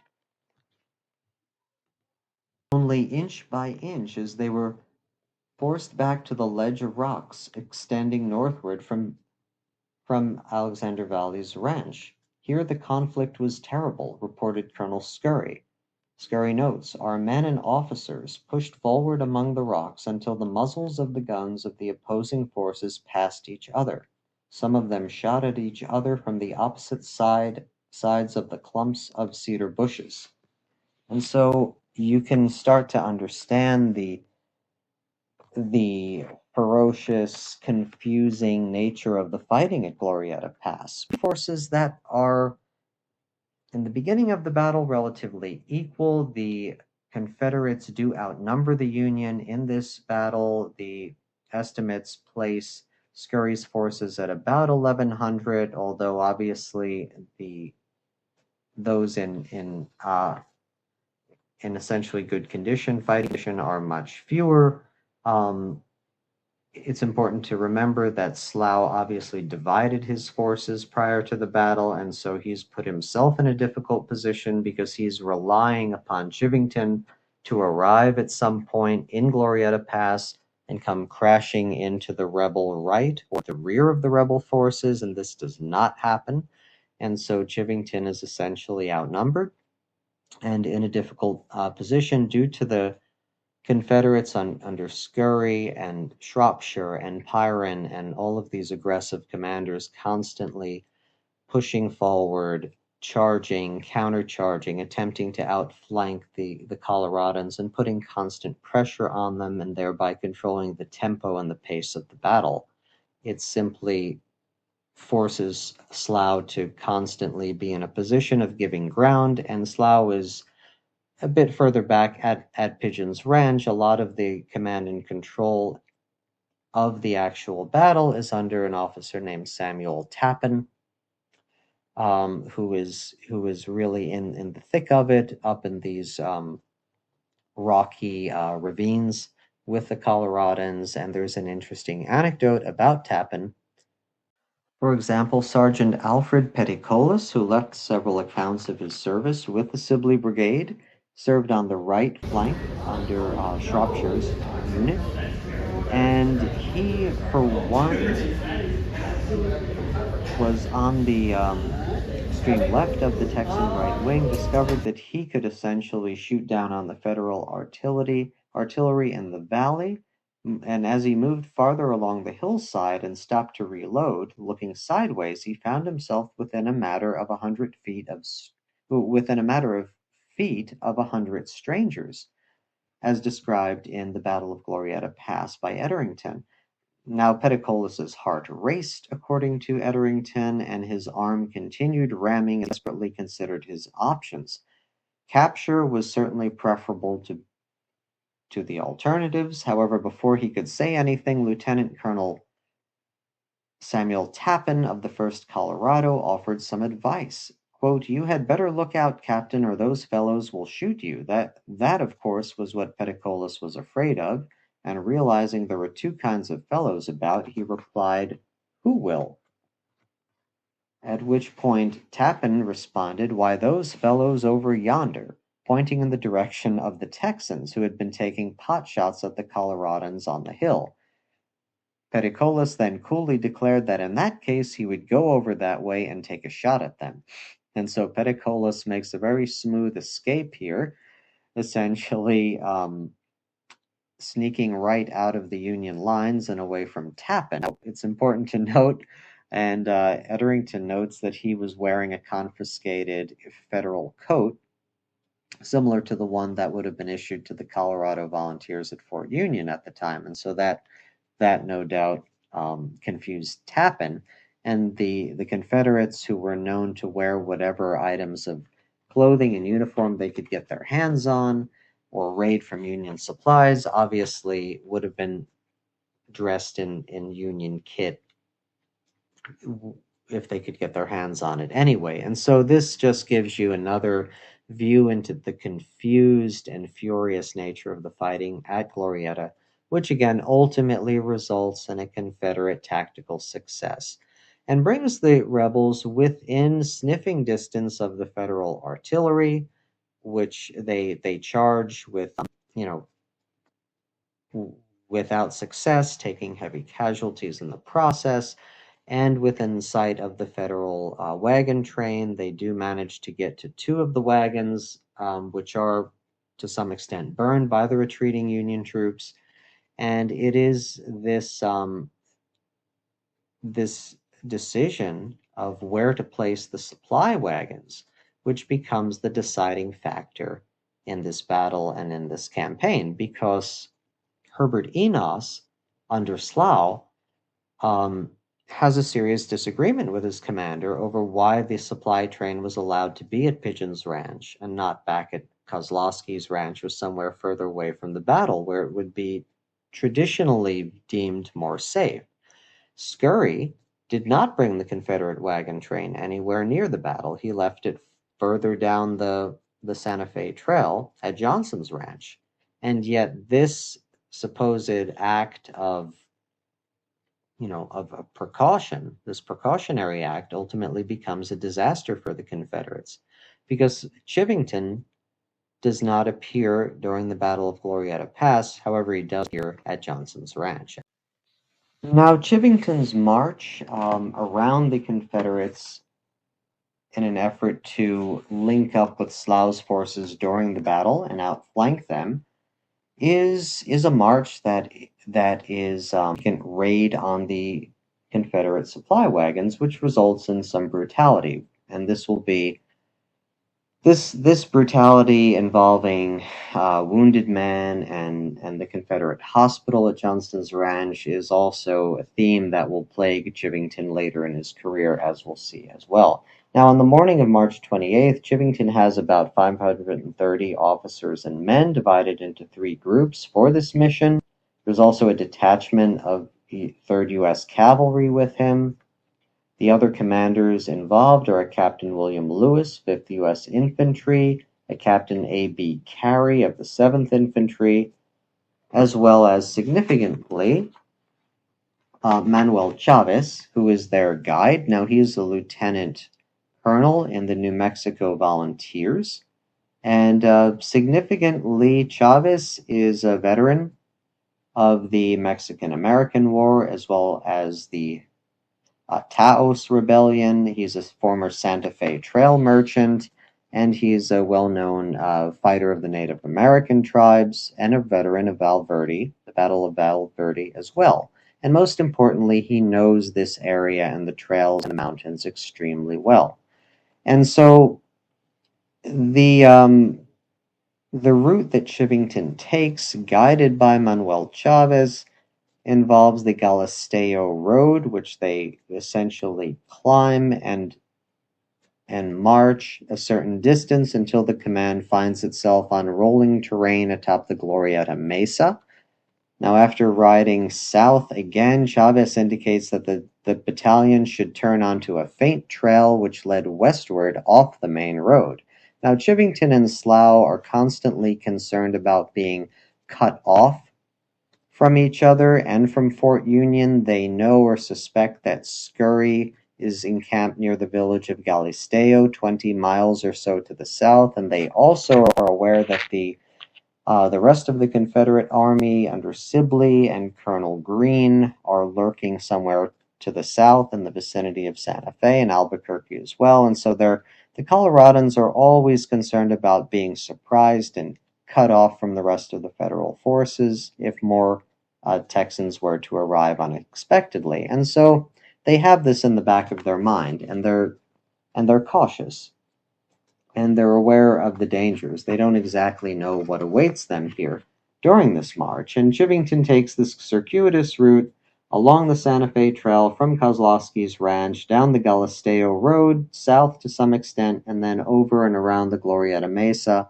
where Chavez eventually leads him through this countryside covered with pine trees and scrub cedar. And Chavez had scouted these heights with Manuel Armillo during the Mexican-American War to oppose Stephen Watts Kearny's advance, and he traveled the area extensively. He knew the northwestern edge of the mesa, and he was an ideal person to be doing this. And as they reached the western areas around 1:30 to 2 in the afternoon, Chavez points down to Johnson's ranch, 700 feet below. It's a very steep canyon, and says to Chivington, "You are right on top of them, Major." And he essentially comes upon a single sentry that the Confederates have posted on top of the mesa, who happens to be asleep at his post. He's captured immediately before he could sound a warning to the Confederate supply train in Johnson's ranch. And so the Union and Chivington have a complete element of surprise here. There are only about 200 Confederates down in Johnson's ranch, about 60 or 70 wagons, several animals as well. And Chivington essentially is unsure what to do, however. There's a lot of deliberation. He does have orders. Slough's strategy depends upon simultaneity, on Slough's main body and Chivington's 530 odd men essentially converging on the rebels somehow simultaneously and crushing Scurry's force or trapping Scurry's force. And Chivington is not quite sure how to handle this situation. He's not exactly sure how many Confederates are in the area, and so he does delay this attack. Could it be a trap? He reviews his options. He considers his men to be in an indefensible position at the edge of a cliff. However, the Confederate force below him is small. It's disorganized. As it turns out, the Confederates have a lot of sick men. There's a hospital at Johnson's ranch. A lot of these men are not fit for fighting. Apparently, according to Etherington and Taylor in the Battle of Glorieta Pass, there are one or two companies of German immigrant Confederate troops who are initially stationed with this supply train, but who, as they hear the roar of the battle earlier in the day, decide that they did not join up in order to guard mules, but they want to be part of the fight. And so some of the troops, the more able-bodied troops, actually run up the Santa Fe Trail towards the fighting and leave the supply train with a much weaker guard. And so when Chivington finally decides to descend upon the supply train, some men try to defend it. There are one or two artillery pieces that open fire, but they are quickly overwhelmed as the Coloradans slide down the ravine and attack the unprepared Confederates, and it is essentially absolute chaos. They do open fire on the hospital, and a preacher, a chaplain, comes out to try to put a stop to this, a Parson Jones, and he is killed in the crossfire while waving a white flag, tragically. And there is this issue of Chivington allowing the hospital and wounded men to be shot at. However, the ultimate outcome of this is that the Confederates are scattered and driven away from the wagon train, which is then essentially destroyed. And Chivington ultimately ends up taking another route back after waiting even longer to figure out what to do. he ends up taking a different route back to Kozlowski's ranch. And in fact, there's quite a bit of debate along the way back on how to proceed, and Chivington and his men are ultimately led back when a Polish immigrant, a local priest turned businessman named Aleksander Grzeleczkowski, who is also known as a Padre Polacco, a 38-year-old Polish immigrant who had left the priesthood at some point after serving the church for 9 years.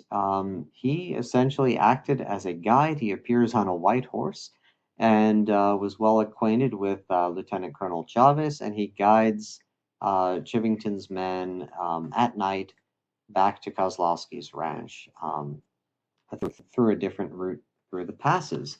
And so this final act in the Battle of Glorieta Pass comes to a close. Scurry, according to some sources, does not hear about the destruction of the supply wagon until the following day on March 29th, at least according to Alfred Peticolas.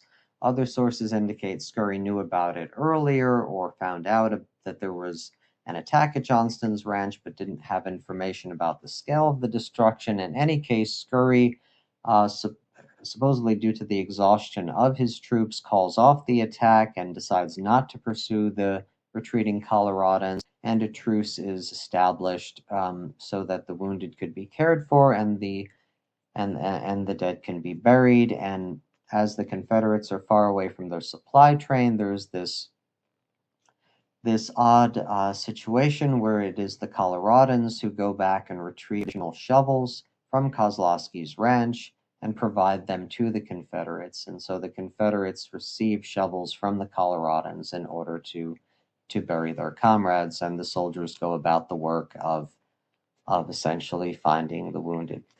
And at this point, the Battle of Glorieta Pass comes to an end. And so in terms of victory or defeat, we could certainly say from a tactical point of view, it is a Confederate victory for Scurry, but it is a very Pyrrhic one. About 16% of the rebel force are casualties, including significant commanders. Again, Raggaway, Shropshire, for example.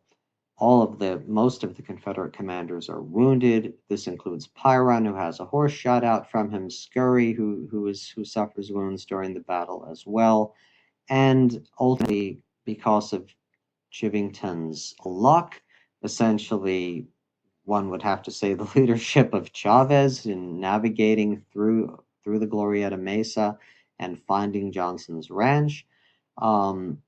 Chivington essentially does not help Sough during this battle. Sough is expecting Chivington to link up with him, and Slough's reconnaissance in force after all of this argument with Gabriel Paul and essentially taking over the troops at Fort Union in order to launch this operation. He is ultimately defeated here. He's obviously frustrated. He's very unpopular.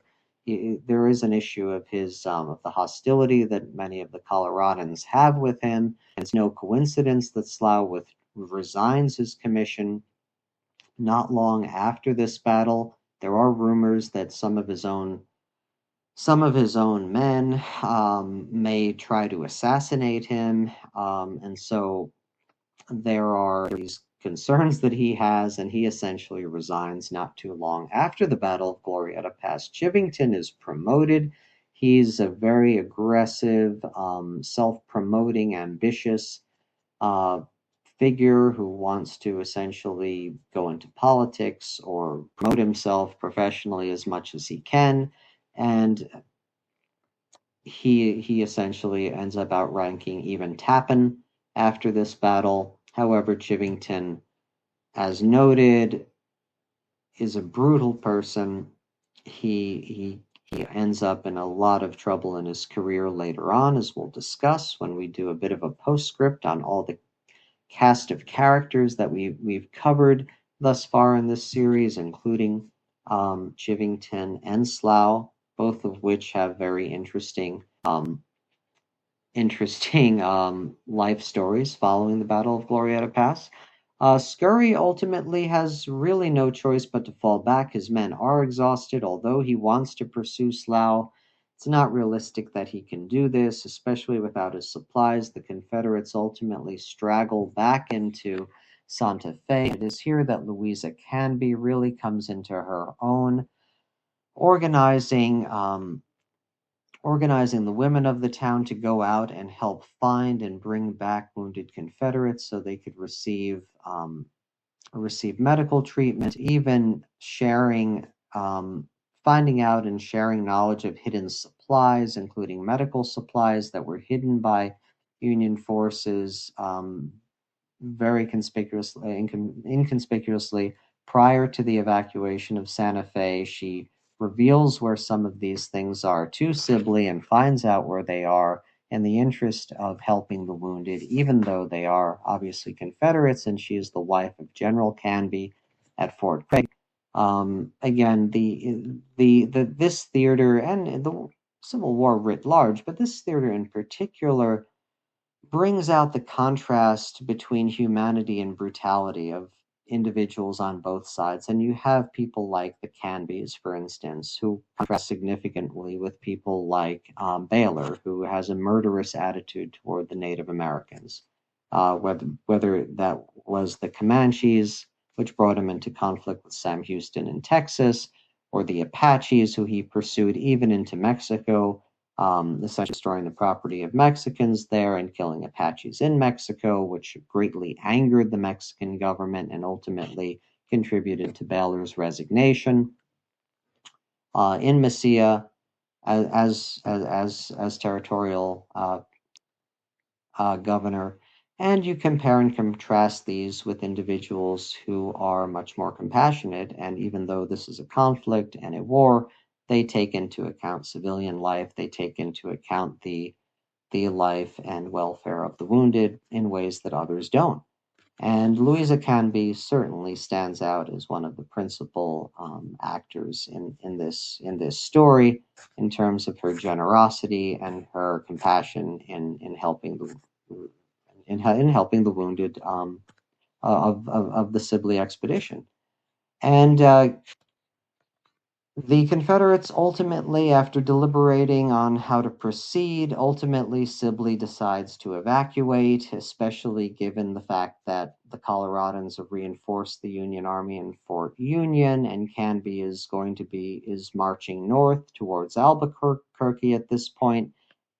And the California column, as discussed in previous episodes under Brigadier General Carleton, is coming in from the West Coast. The Confederates really without supplies, but even in the absence of the supply wagon issue, the fact that these reinforced Union armies are essentially converging on them from three directions if you count Canby, who has been at Fort Craig since the beginning of the operation. The position of the Confederates sitting in New Mexico and Santa Fe and Albuquerque and Mesilla is really an untenable one. And so they begin this long, hard, arduous journey back to Texas without enough supplies to really sustain themselves. And it is an unforgiving march, to say the least. And ultimately, it is in this fashion that the Arizona and New Mexico campaign comes to an end. There are further skirmishes, including a small battle at a place called Peralta, which is the last real clash between the Army of New Mexico and the Union forces. And there is an instance where Canby does attempt to take Albuquerque. However, the local civilians come out as he starts to shell parts of the town with his artillery and explain that the Confederates are not permitting them to shelter sufficiently and that they're essentially in danger and their homes are in danger from this. And Canby, understanding this situation, stepping back and essentially making the decision that he's not going to open fire on civilians and put them in danger. In Albuquerque, he essentially allows the Confederates to more or less evacuate it and then move in once that's happened. And so, again, you have this contrast between humanity and brutality. And this is the manner ultimately in which the Union reclaims the New Mexico area, town by town, as the Confederates evacuate and make their way back to Texas in an arduous and long march. And so, having analyzed the tactical situation and the commanders and their actions at Glorieta Pass and Apache Canyon in the lead up to it, the Glorieta Pass campaign, let's take a step back and look at the number of men involved and examine this moniker that Glorieta Pass often receives as the Gettysburg of the West. And is that really an appropriate, phrasing for what happened? Now, there are some comparisons, at least superficially. Gettysburg takes place over 3 days in July. Glorieta Pass is a battle that unfolds in 3 acts over 3 days as well. March of 1862, 26th through the 28th, although the 27th is really more of a day of regrouping and reorganizing for both sides.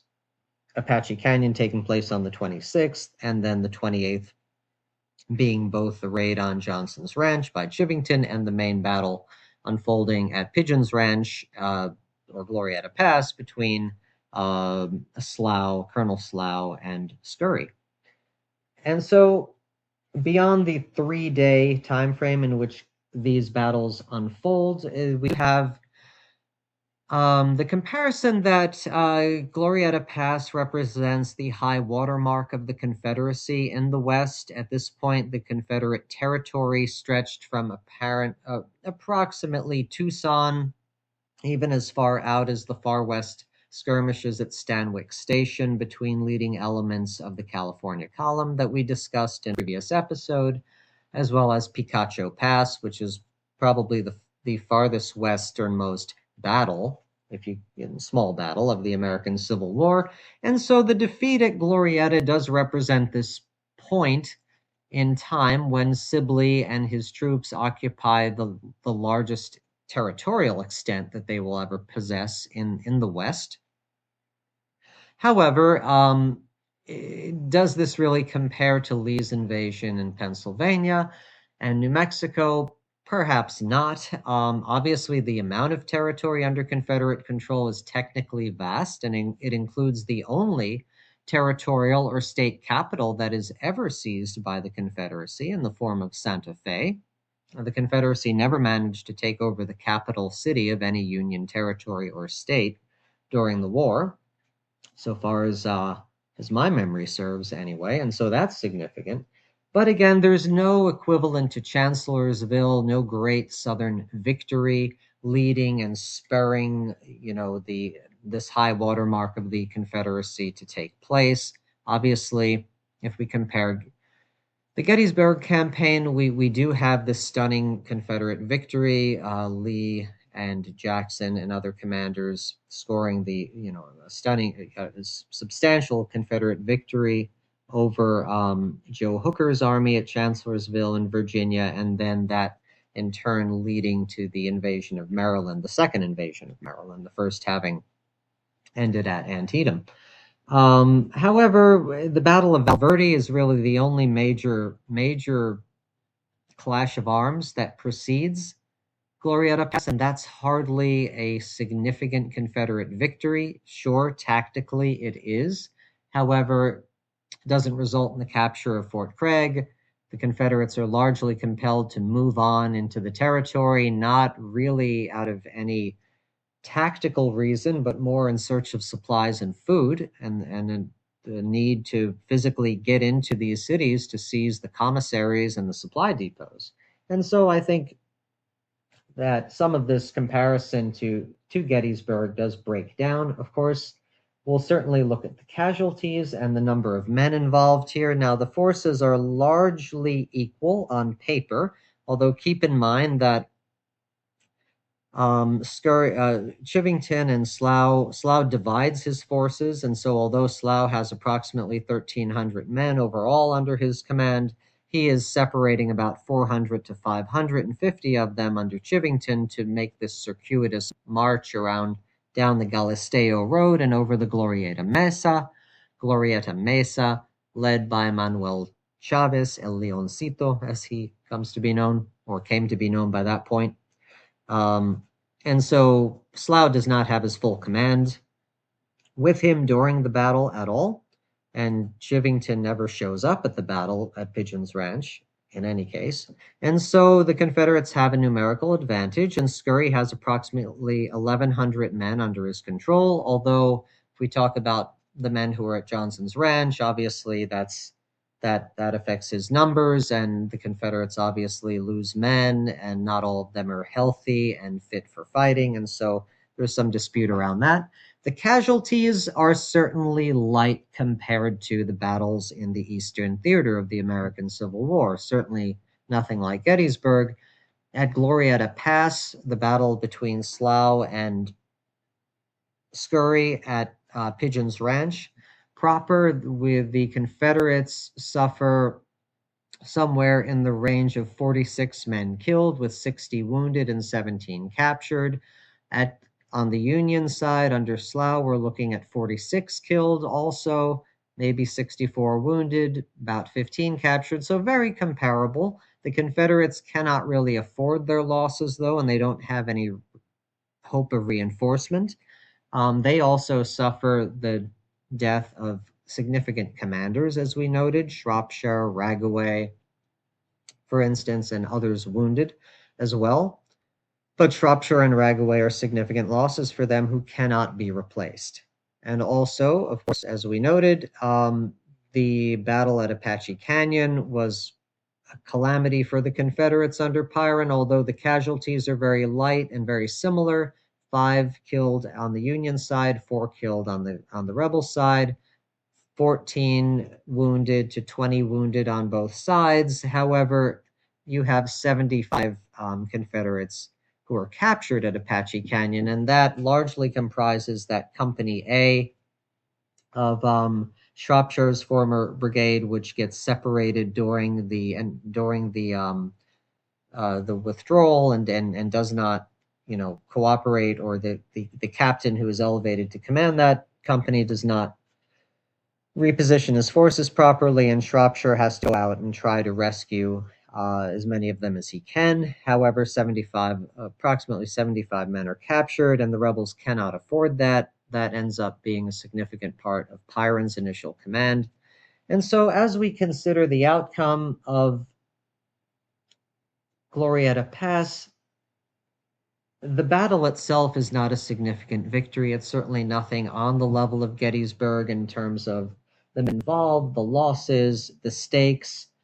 Again, if we look at the operational goals of this campaign, it's the desire to reach Fort Union. And so we have to consider, had Scurry's supply train not been destroyed, and had he simply scored this tactical victory over Sough, would he have been in a position to either overtake Sough and defeat him and trap him outside of Fort Union, or go ahead and move the rest of the rebel forces, the Army of New Mexico, north to lay siege to Fort Union? And these are interesting questions that we'll talk about, especially as we discuss strategies for wargaming these operations and wargaming the Glorieta Pass campaign. A comparison to the Gettysburg campaign that does hold up, however, is the criticism leveled at the Union commanders for allowing the Confederates to escape. Just as Meade was heavily criticized for not challenging Lee's withdrawal from Gettysburg, Sough, as Etherington points out, was also deeply criticized for his own retreat and for not attempting to force a general battle with the Confederates, as they had lost their supply train. Similarly, Canby was criticized in the same way after the Battle of Val Verde for not bringing the Confederates to battle somehow and forcing a major battle on the Rio Grande. All 3 federal commanders had good reasons for this conservative approach, and but it is a comparison that does to some extent hold up. A lot of the other comparisons to the Gettysburg campaign are really in name only. Glorieta Pass is not a battle on that operational or strategic significance. You could certainly make the argument, and Etherington and Taylor make the argument that the New Mexico campaign was lost at the start when the decision was made by Sibley and his staff to bypass Fort Craig after the victory at Val Verde. And this essentially, as Etherington points out, is the equivalent of saying that the expedition was doomed from the start. The alternative being for Sibley to simply await reinforcements and hang around the Val Verde and Mesilla area until he had enough artillery and other supplies arriving in from Texas to lay a proper siege to Fort Craig or somehow capture Canby's command. That is highly dubious. It's dubious as to whether enough resources could have come in from Texas. It's still a long way from Mesilla and the Mesilla Valley and Fort Craig to the major population centers in Texas. And so, in the meantime, the rebels would be forced to live off of what meager supplies remained at Mesilla and other areas. But that is essentially the argument that that's made in the Battle of Glorieta Pass by Etherington.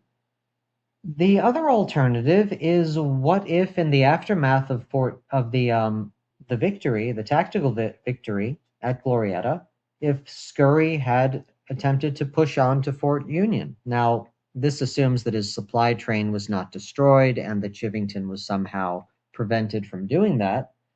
If that had been done, Etherington opines that the answer is almost surely that this would be a failure, as he speculates it would have been next to impossible for Scurry to overtake Sough and force another engagement on the Coloradans before they reached Fort Union. Furthermore, the new Star Fort, that is the second Fort Union that we discussed, once it was re-garrisoned, Etherington suggests taking that was out of the question, as the Confederates had no real heavy artillery and neither the time nor the provisions for anything like a siege.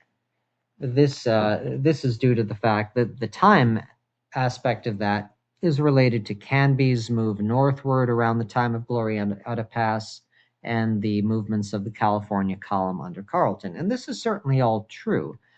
However, it gets a bit complex, because was Fort Union as strong as everyone expected? Certainly the Federal commanders, Gabriel Paul, was confident enough in the Star Fort to essentially suspend construction on it.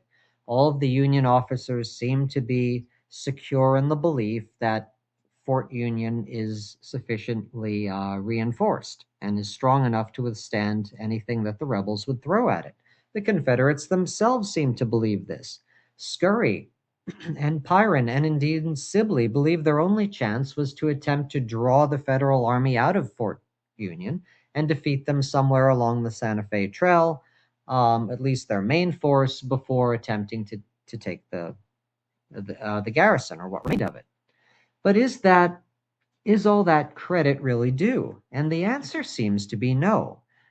And this is thanks to the very enterprising and interesting experiments of a Captain Plympton later on in 1862, in fact in June of 1862, several months after the Battle of Glorieta Pass.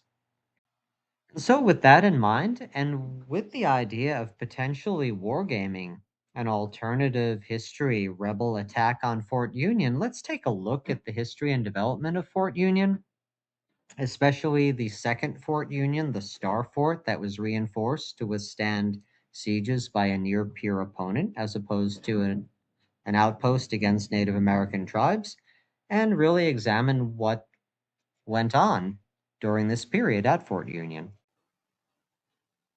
As we recall, it's Baylor's success against Isaac Lind and the collapse of the Union forces in that area which throws essentially the rest of the Union commands in the New Mexico territory into a bit of a panic. Certainly that's the case with Major Chapman at Fort Union. And on August 7th, according to the National Park Service website, which contains some excellent articles on this topic, as well as life at Fort Union at the time, both for military and civilian and military families, Chapman on August 7th 1861 informs the department headquarters that about 200 men were employed every 4 hours, daily and nightly, on the entrenchments.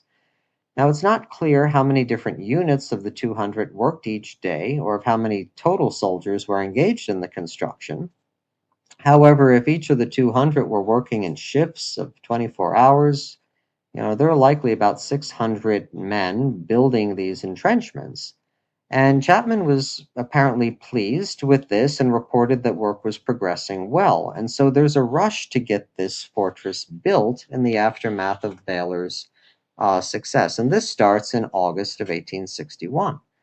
Now, as this occurs, we have the arrival of volunteer units from the New Mexico Territory at Fort Union. And so what we find at this time is that Major Chapman runs into command and control issues because the arrival of Lieutenant Colonel Kit Carson, as well as another officer, creates some confusion that causes Chapman to be concerned about his position in relation to the new officers. And this is a problem that persists at Fort Union throughout this period and has particular implications in the lead up to the key battle at Glorieta Pass. Now, Chapman, in the short term, tries to get as many men as possible involved in the building of the new fortress. And Canby, after Chapman reaches out to him, Canby authorized the employment of Ute Indian Native American auxiliaries, to harass any Texans that they could find in the area. And apparently authorizing the Fort Union officers to attempt to hire the Utes for this duty, and also to authorize Chapman to purchase additional beef and flour in order to feed their families, because the Ute Native Americans would be essentially employed by the Union Army at this point. Now, as noted, Chapman did become very concerned about his rank and his position in relation to the new officers, such as Colonel Saint-Vrain, who was an officer of French descent, French aristocratic descent from Spanish Louisiana, as well as Kit Carson, a lieutenant colonel, both who outranked him, but who brought key forces to Fort Union. And Chapman worried that they might be given command of the fort, or that he would be unable to issue orders to them if needed. Now, he attempted to simply avoid giving them any direct orders and made requests or suggestions about what he wished they would do. This is obviously a very delicate arrangement and not a very good one, and so Chapman asked Canby for clarification as to who was the superior. And Canby informs Chapman that volunteers were not technically assigned to Fort Union for the purpose of commanding the fort, but in any, quote, in any combined operations, the senior must command. So theoretically, the senior leader superseding the commander of the Fort Union itself would be in command if there were some combined operations, presumably happening outside the fort.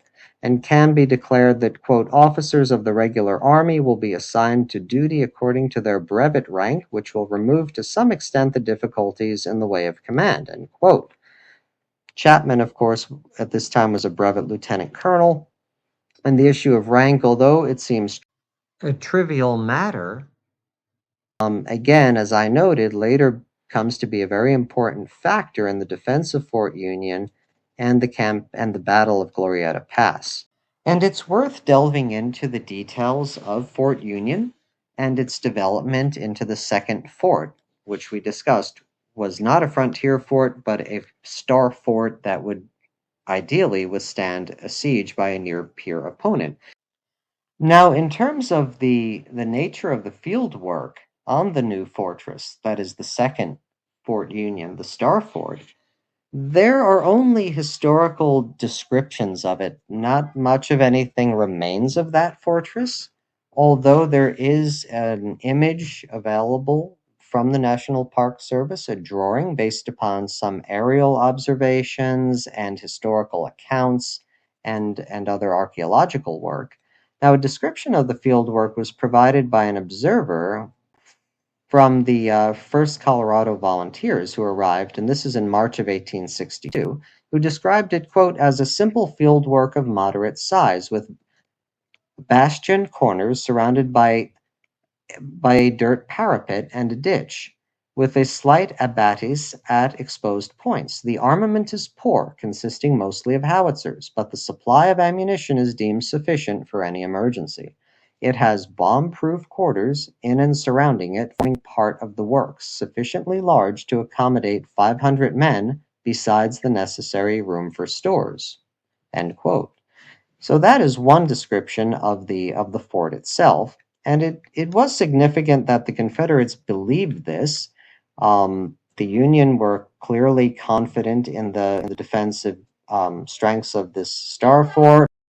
And as the National Park Service aptly points out, it may have been significant that the reports claimed the fieldwork could not easily be breached, because apparently both the Union and the Confederate officers at the time believed this to be true. Now, this not only gave the garrison a feeling of security, but it also led the enemy, the Confederates, to believe that the best way to deal with this situation was to lure the command, that is, the troops in Fort Union, away from the fort for an engagement somewhere outside of it, presumably along the Santa Fe Trail. Now, we'll return to the defensive virtues and strengths of Fort Union and whether it was really as strong as both sides seem to have believed. The Confederates obviously believing the hype that the fort shouldn't or couldn't be attacked, as well as the Union, who felt possibly what could have been a false sense of security behind the new fortifications, as some experiments later in 1862 by a Captain Peter William Livingston Plympton of the 7th Infantry revealed, but more on that later, and some hypothetical scenarios for gaming an attack by a more aggressive officer on Fort Union itself. In 1861, the commander who succeeded William Chapman at Fort Union was Major Gabriel Paul. And he comes into the picture around December of 1861. And Paul is an interesting character. He comes into conflict with the commanders who end up in the Battle of Glorieta Pass, specifically a Colonel Sough of Colorado. And Paul is a stickler for rules and regulations. His priority upon assuming command of Fort Union is to essentially stop the construction, or at least slow the construction of the new fort. He was not unfamiliar with the post and the area around it, according to the National Park Service website and historical background on the Fort Union historic site. He had actually served as Inspector General at the Camp of Instruction for several months. In the past, Major Chapman departs Fort Union on December 17th of 1861, and it's around that time that Gabriel Paul takes over. As noted, his first official act as commanding officer at Fort Union is to issue an order requiring all volunteer officers to wear the uniform and insignia of their rank. Again, there is this issue of confusion and potential conflict between the commandant of the fort and volunteer officers of other units passing through the fort who may outrank him. And as noted, this is a long-standing problem at Fort Union, and it comes to a head particularly between Paul and Colonel Sough in the lead up to Glorieta Pass. However, Paul sees his duty as moving the troops of Fort Union away from the labor and the fortification building activity towards military training. And in what will become relevant, in a quote that will become relevant when we consider some of the criticisms of the Fort Union defenses, which are actually put to the test by a Union captain later in the war, the National Park Service indicates that Colonel Paul hoped to reach a point in the construction work where the men would be able to stop doing this and resume their drills. He believed all that remained to make the field work secure for the time being was to, quote, dig a ditch around the quarters, and throw so much of the dirt against the outer sides as will make them cannon-proof. He then suggested that the work might be suspended until the spring. He wanted to see the volunteers become good soldiers and not just manual laborers. So let's recall that the Second Fort Union was constructed in a very rushed fashion using untrained troops and untrained volunteers, essentially forced into manual labor work to try to complete the fortifications as quickly as possible. And this was under Major Chapman in the aftermath of John Baylor's successful um, battle and capture of Isaac Lynn's command in and around August of 1861. And so it was a very rushed construction. So when a Captain Peter Plympton of the 7th Infantry starts to examine the fortress in June of 1862, he suspects that the field works had not been moved far away enough from the hills and bluffs overlooking the original post to be safely beyond artillery range. Keep in mind, the original Fort Union was moved in part because it became dilapidated, but also because the commanders felt that it had been located too close to the neighboring mesas and surrounding hills and bluffs of that locale. And so there was a major fear that a fort that had been designed initially to ward off attacks from Native Americans who did not possess artillery would be was insufficient against an opponent such as Baylor or the Confederates, who could easily place artillery on the hills and bluffs around the fort and lob it inside to the fortress. And so it was originally moved for that reason. Now, Plympton suspects that it was not moved far away enough.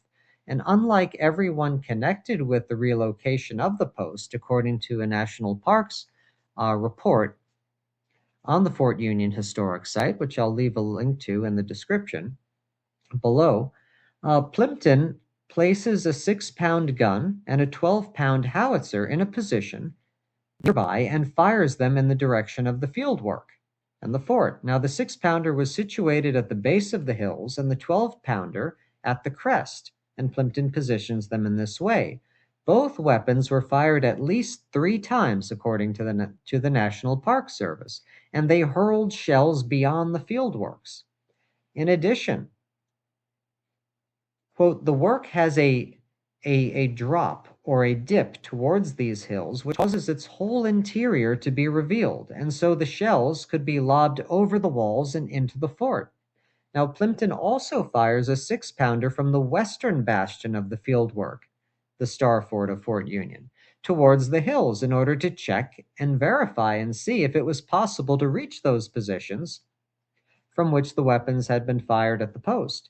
And with the greatest elevation that could be given it, Plympton reported, quote, the ball only reached about midway of the hills from which the howitzer was fired. So clearly the field work was deemed indefensible against artillery, and Plympton studied the site and concluded that there was no way, aside from moving it farther away from the mesa, in order to make it safe, to make it properly safe. In other words, the fieldworks themselves couldn't be substantially improved or built up. It was really a problem with the location of the fort and its position near the hills, which would allow a near-peer opponent, such as the Confederates, to hurl shells over the fieldworks and inside the fortress, and therefore wreak havoc on the Union troops inside, unless they perhaps constructed more elaborate interiors to the fort, which would no doubt take a long time. And so Plympton was not pleased that the site had been so improperly selected, and he found a lot of other problems to distress him about the field work. And so we'll just remind ourselves that this Second Fort Union, much like the first, had been built in haste by unskilled soldiers and volunteers using inadequate materials, whatever was readily at hand, and following a plan that was not really carefully adapted to the environment. Now, this was designed to meet an emergency situation in wartime, and this report by Plympton comes out in the press. It comes out in the local Santa Fe Republican newspaper, and it's a bit of a scandal. Now, Canby is enraged by this. He tries to shut this down and say that this is, essentially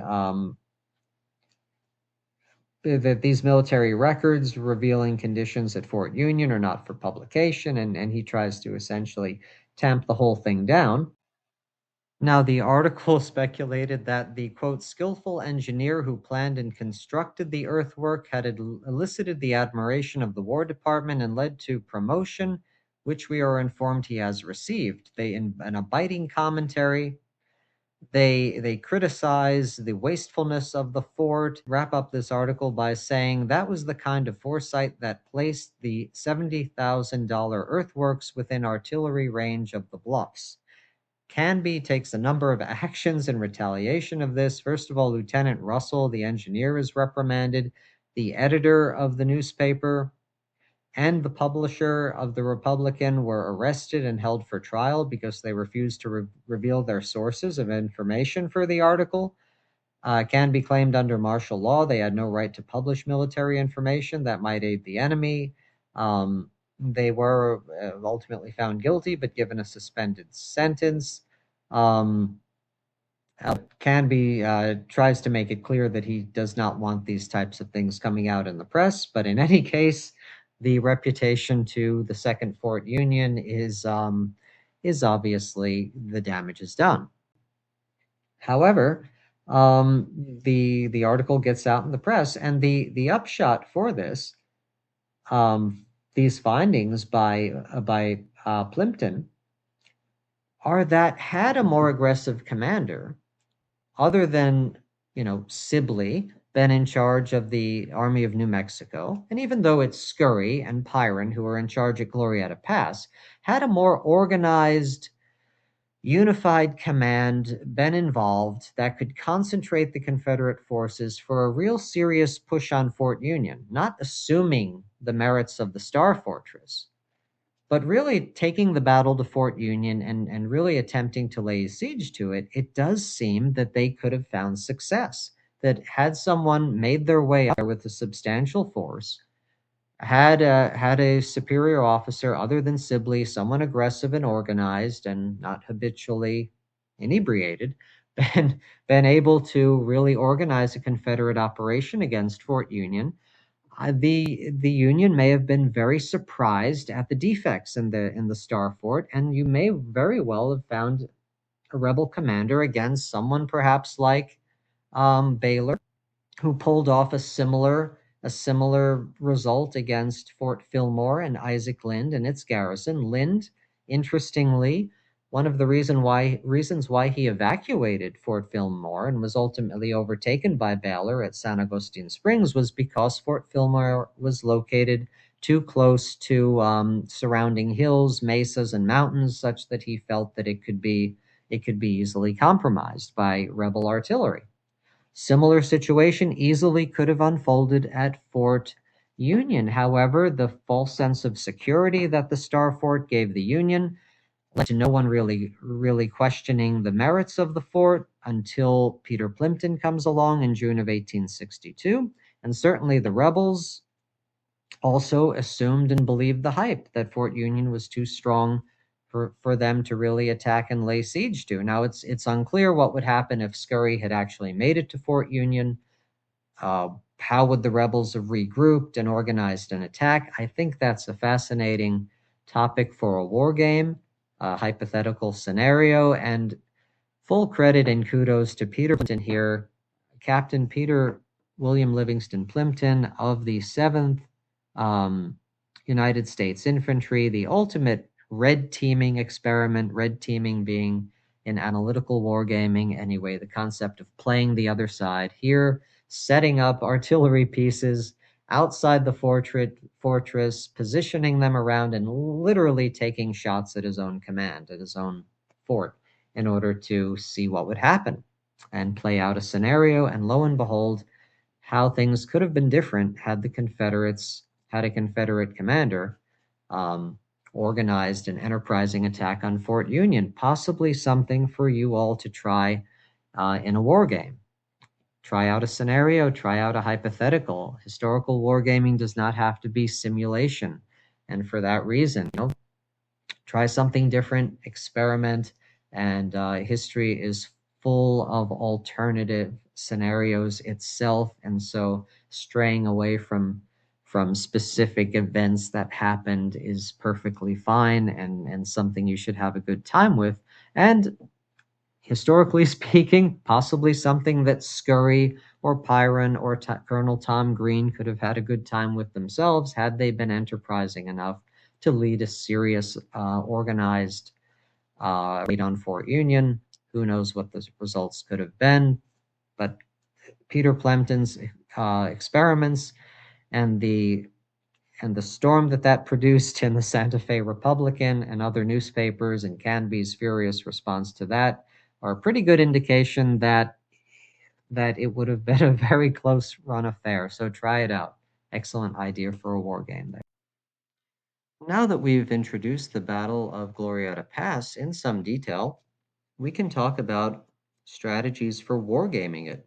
Both the Glorieta Pass campaign and the actions leading up to it, which are very interesting in their own right, and of course the battle itself.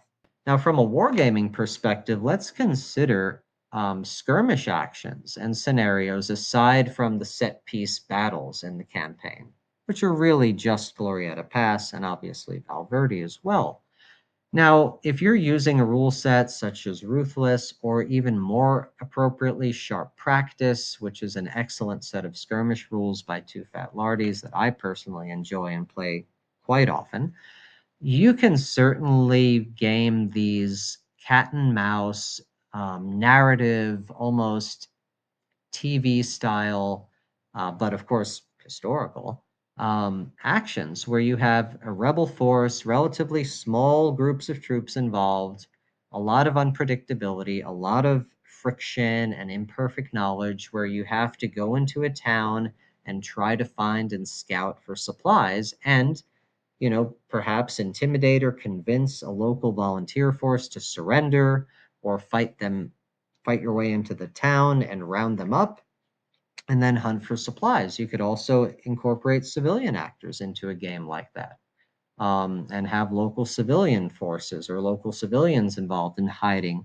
supplies. And so there are a lot of really interesting dynamics that you could work into a skirmish game. Always look beyond the big battles, look beyond those set piece battles, and think about wargaming historically, because it's these little episodes.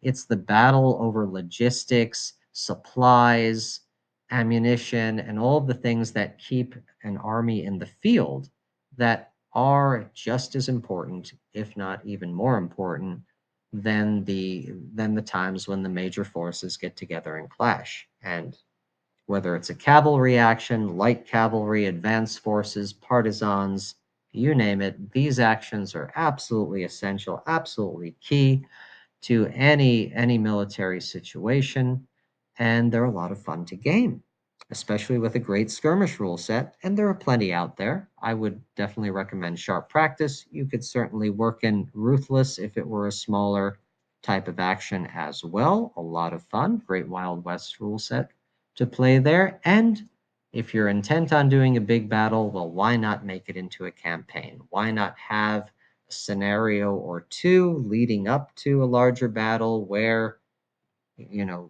smaller forces have to scout and hunt for supplies, and their success or failure in these scenarios, in these smaller skirmishes, has real consequences for your larger battle. So you could set up a series of scenarios and design a campaign for yourself or your club or your friends and do it that way. And I think this is a fantastic way to wargame. And again, we're talking not just about historical wargaming, but I would define it a little differently. I'd call it wargaming historically.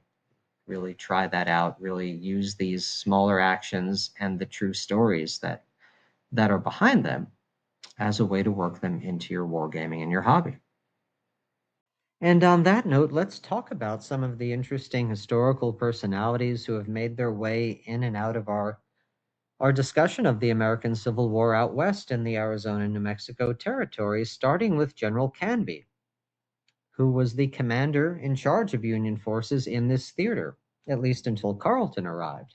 Now, Canby In the aftermath of the New Mexico campaign, he eventually departs this territory towards the end of 1862, probably around December, and after some periods of clerical responsibility, he becomes commanding general of the city and harbor of New York City, on July 17th of 1863. This is in the aftermath of the New York draft riots, which, as you may know, caused about 100 or so deaths and property damages in New York. Later, he has other roles in administrative functions towards the end of the war. And ultimately, Canby goes on to play a role in Reconstruction. He, as noted, Canby is a compassionate person and soldier overall, not unlike his wife, and he does become instrumental in helping African American Virginians in particular and setting and attempting to set up a state-run psychiatric asylum for them. Initially, he makes attempts to desegregate the psychiatric asylums, but as the Virginia government appears resistant to that, and that becomes very complicated, he goes about essentially establishing the first psychiatric care facility for African Americans in Virginia, and this institution remains in operating until it is ultimately desegregated under the Civil Rights Act of 1964. So Canby has some actions that are both that persist. And so Canby's final assignment is one that ends in tragedy and with his unfortunate death. And he is sent to the Pacific Northwest in August of 1872, where he gets involved in the Modoc War, or the aftermath of the United States government's war with the Modoc American Indian tribes. And he too ends up facing problems with them. And he ultimately gets into a negotiation with one of their leaders, Captain Jack, as he is known, and Canby, after a number of meetings, Canby accompanies a judge, Elijah Steele of California, on a negotiation, a parley with some of the Modoc leaders, the rebel leaders of these tribes, in an attempt to negotiate with them, and Canby, unfortunately, is famously assassinated by the Native American Modoc leaders during this meeting. And it's a dramatic and tragic assassination in which Steele and Canby and their party are essentially attacked during the negotiations, which are midway, which are ongoing at Captain Jack's stronghold near Tule Lake. And it had been discovered that some members of Canby's party had brought concealed weapons. The Modoc warriors were also armed. And apparently, the Modoc had plotted this execution of Canby and the other officials in advance, as they believed peace was not possible. And essentially, Canby makes some expressions of his lack of authority to negotiate certain points with them, and Captain Jack at this point attacks General Canby, shooting Canby twice in the head and also attacking him with a knife. The Modoc also kill other members of the party, and so it is in this unfortunate manner that Captain Jack, or Kint Puash, the leader of the Modoc tribes, murders General Canby, and so the commander of the Union forces in New Mexico and the leader of Fort Craig and the general in charge of the Union at Val Verde he survives the Civil War, but he is killed during this assignment in 1873 against the Modoc tribes near Washington State. And so a tragic and ultimately after a very distinguished career for General Canby. As for Henry Hopkins Sibley, his career goes through some ups and downs, and mainly downs. In the aftermath of the New Mexico campaign, He does go back to Texas and makes his way to the Confederacy after the long and arduous retreat and grueling retreat by the Confederates, who eventually make it back to Texas. Now, Sibley does, after the failure of the New Mexico campaign, he does have some minor commands in Arkansas and Louisiana, particularly in the Bayou Teche area of South Louisiana, and he is involved in some battles. They do not go particularly well for him. His alcohol issues continue. And in these campaigns, he is still joined by officers from the Army of New Mexico, such as Colonel Scurry, as well as General Tom Green. Now, Scurry goes on to participate in multiple battles in the Arkansas area and Louisiana area, especially the Battle of Mansfield and Pleasant Hill. Scurry is unfortunately killed at the Battle of Jenkins Ferry on April 30th of 1864 and is ultimately buried at the State Cemetery at Austin, Texas. General Tom Green becomes a significant leader of the Confederate forces and a skillful leader also in the Bayou Teche campaign, along with Sibley. He distinguishes himself, particularly in the Red River campaign as well. Green leads his division of cavalry from Texas to reinforce other Confederate officers in Louisiana against General Nathaniel Banks of the Union. He participates in Mansfield as well as the Battle of Pleasant Hill. And Green is ultimately killed during a fight with Federal gunboats attacking Federal ships with his mounted artillery while leading an attack on these boats while patrolling the Red River at Blair's Landing. And so General Green does not survive the war either. Pyron and Baylor both go on to survive the Civil War and have civilian lives and civilian careers post-war. Sibley is ultimately recruited for an interesting adventure by William Loring and other Confederate officers who recommend him to the service of Ismail Pasha, the leader or Khedive of Egypt. And Sibley makes his way after a short European tour with some other Confederate officers, stopping in Paris. He ultimately makes his way to Egypt, where he's involved in the construction of coastal fortifications, and other defensive works for the Egyptian government. He ultimately falls into similar issues of alcoholism and runs up gambling debts and other debts while in Egypt. There are also some disputes and scheming among the American officers in Egypt against each other, and some factionalism between them that he becomes a victim of to some extent, and he's ultimately dismissed from Egyptian service. Loring, the most significant Confederate commander in Egypt, goes on to fight in the Ethiopian-Egyptian War, ultimately losing a significant battle against the Ethiopians, in which the Egyptians, under Loring's leadership and the leadership of an Egyptian commander, Ratib Pasha, are ultimately defeated at the Battle of Gora around 1875.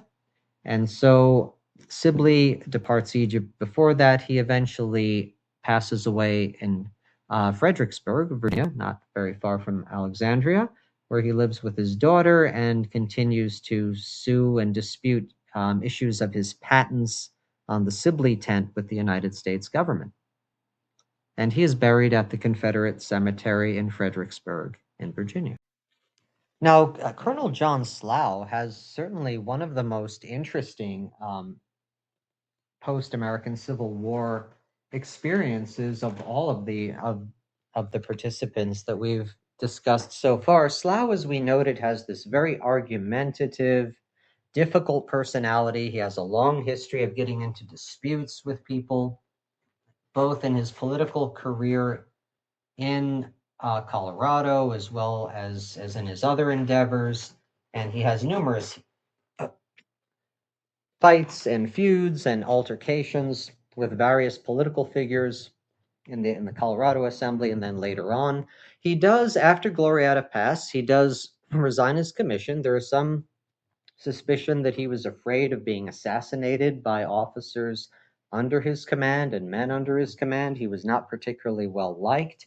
Sough goes on to become the military governor of Alexandria, city of Alexandria in Virginia, during the remainder of the war, and he continues to he manages the situation there. He does have some disputes, including with local business people and other issues. Now, Sough eventually makes his way back out west to the New Mexico territory, where he becomes Chief Justice, and he's involved in local politics in New Mexico, which is violent and involves a lot of feuding and a lot of difficult reform and Americanization of the local system there, which is considered to be rather corrupt. And Sough ultimately gets into a dispute with another political faction. Sough is a moderate Democrat, and there are issues of the radical Republicans in the area during the Reconstruction era, as well as simply corrupt local politics that does not really have any relevance to any ideology. And so there's an interesting book called Death Comes for the Chief Justice, written by Gary L. Roberts, which details a feud that Sough became embroiled in with local New Mexican politicians during his time as Chief Justice, when he was essentially maneuvered into a sort of resignation. Sough had a violent altercation with one individual who was part of this faction on the street, and in the aftermath of that, another elected official named William Reinerson, shoots Sough in a saloon, essentially in a hotel, at the hotel bar, and Sough is killed during this altercation, where Reinerson demands that he retract comments that he made, and Sough refuses, and he's shot dead in the hotel. And so, interesting book. This reads like a murder mystery and a historical mystery as well. I'd recommend it if you have any interest in this topic. It does detail the nature of political violence in New Mexico in this era and in the United States generally, which is certainly interesting. And so a strange twist in Slough's career, and ultimately he is killed in this dispute, killed by another elected official in New Mexico after the war. Finally, we'll note another character from our discussion, Major Chivington. Now, Chivington was a preacher. He is a minister, as well as a military officer. He is, as we noted, Chivington sought and attempted to receive a great deal of the credit for the victory at Johnson's Ranch and the destruction of the Confederate supply train. There are some controversies about that. Chivington is also a very difficult personality, difficult character. Now, after the American Civil War, he goes on to try to promote himself and to seek military accolades, and essentially, perhaps with the goal of going into politics, he gets himself embroiled into a conflict with the local Native American tribes in the West. And what happens is that Chivington becomes embroiled in what becomes the Sand Creek Massacre. We remember some of the brutality that accompanied his raid on Johnson's Ranch, such as shooting at men in the Confederate hospital train.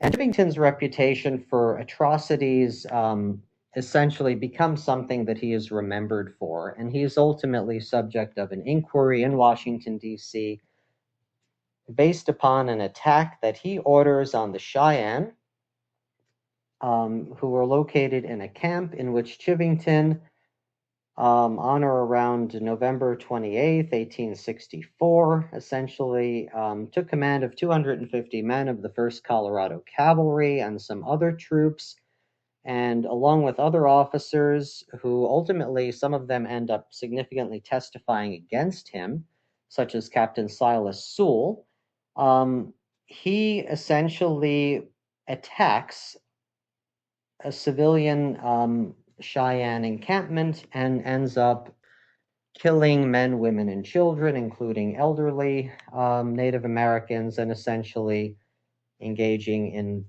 this act of violence against them.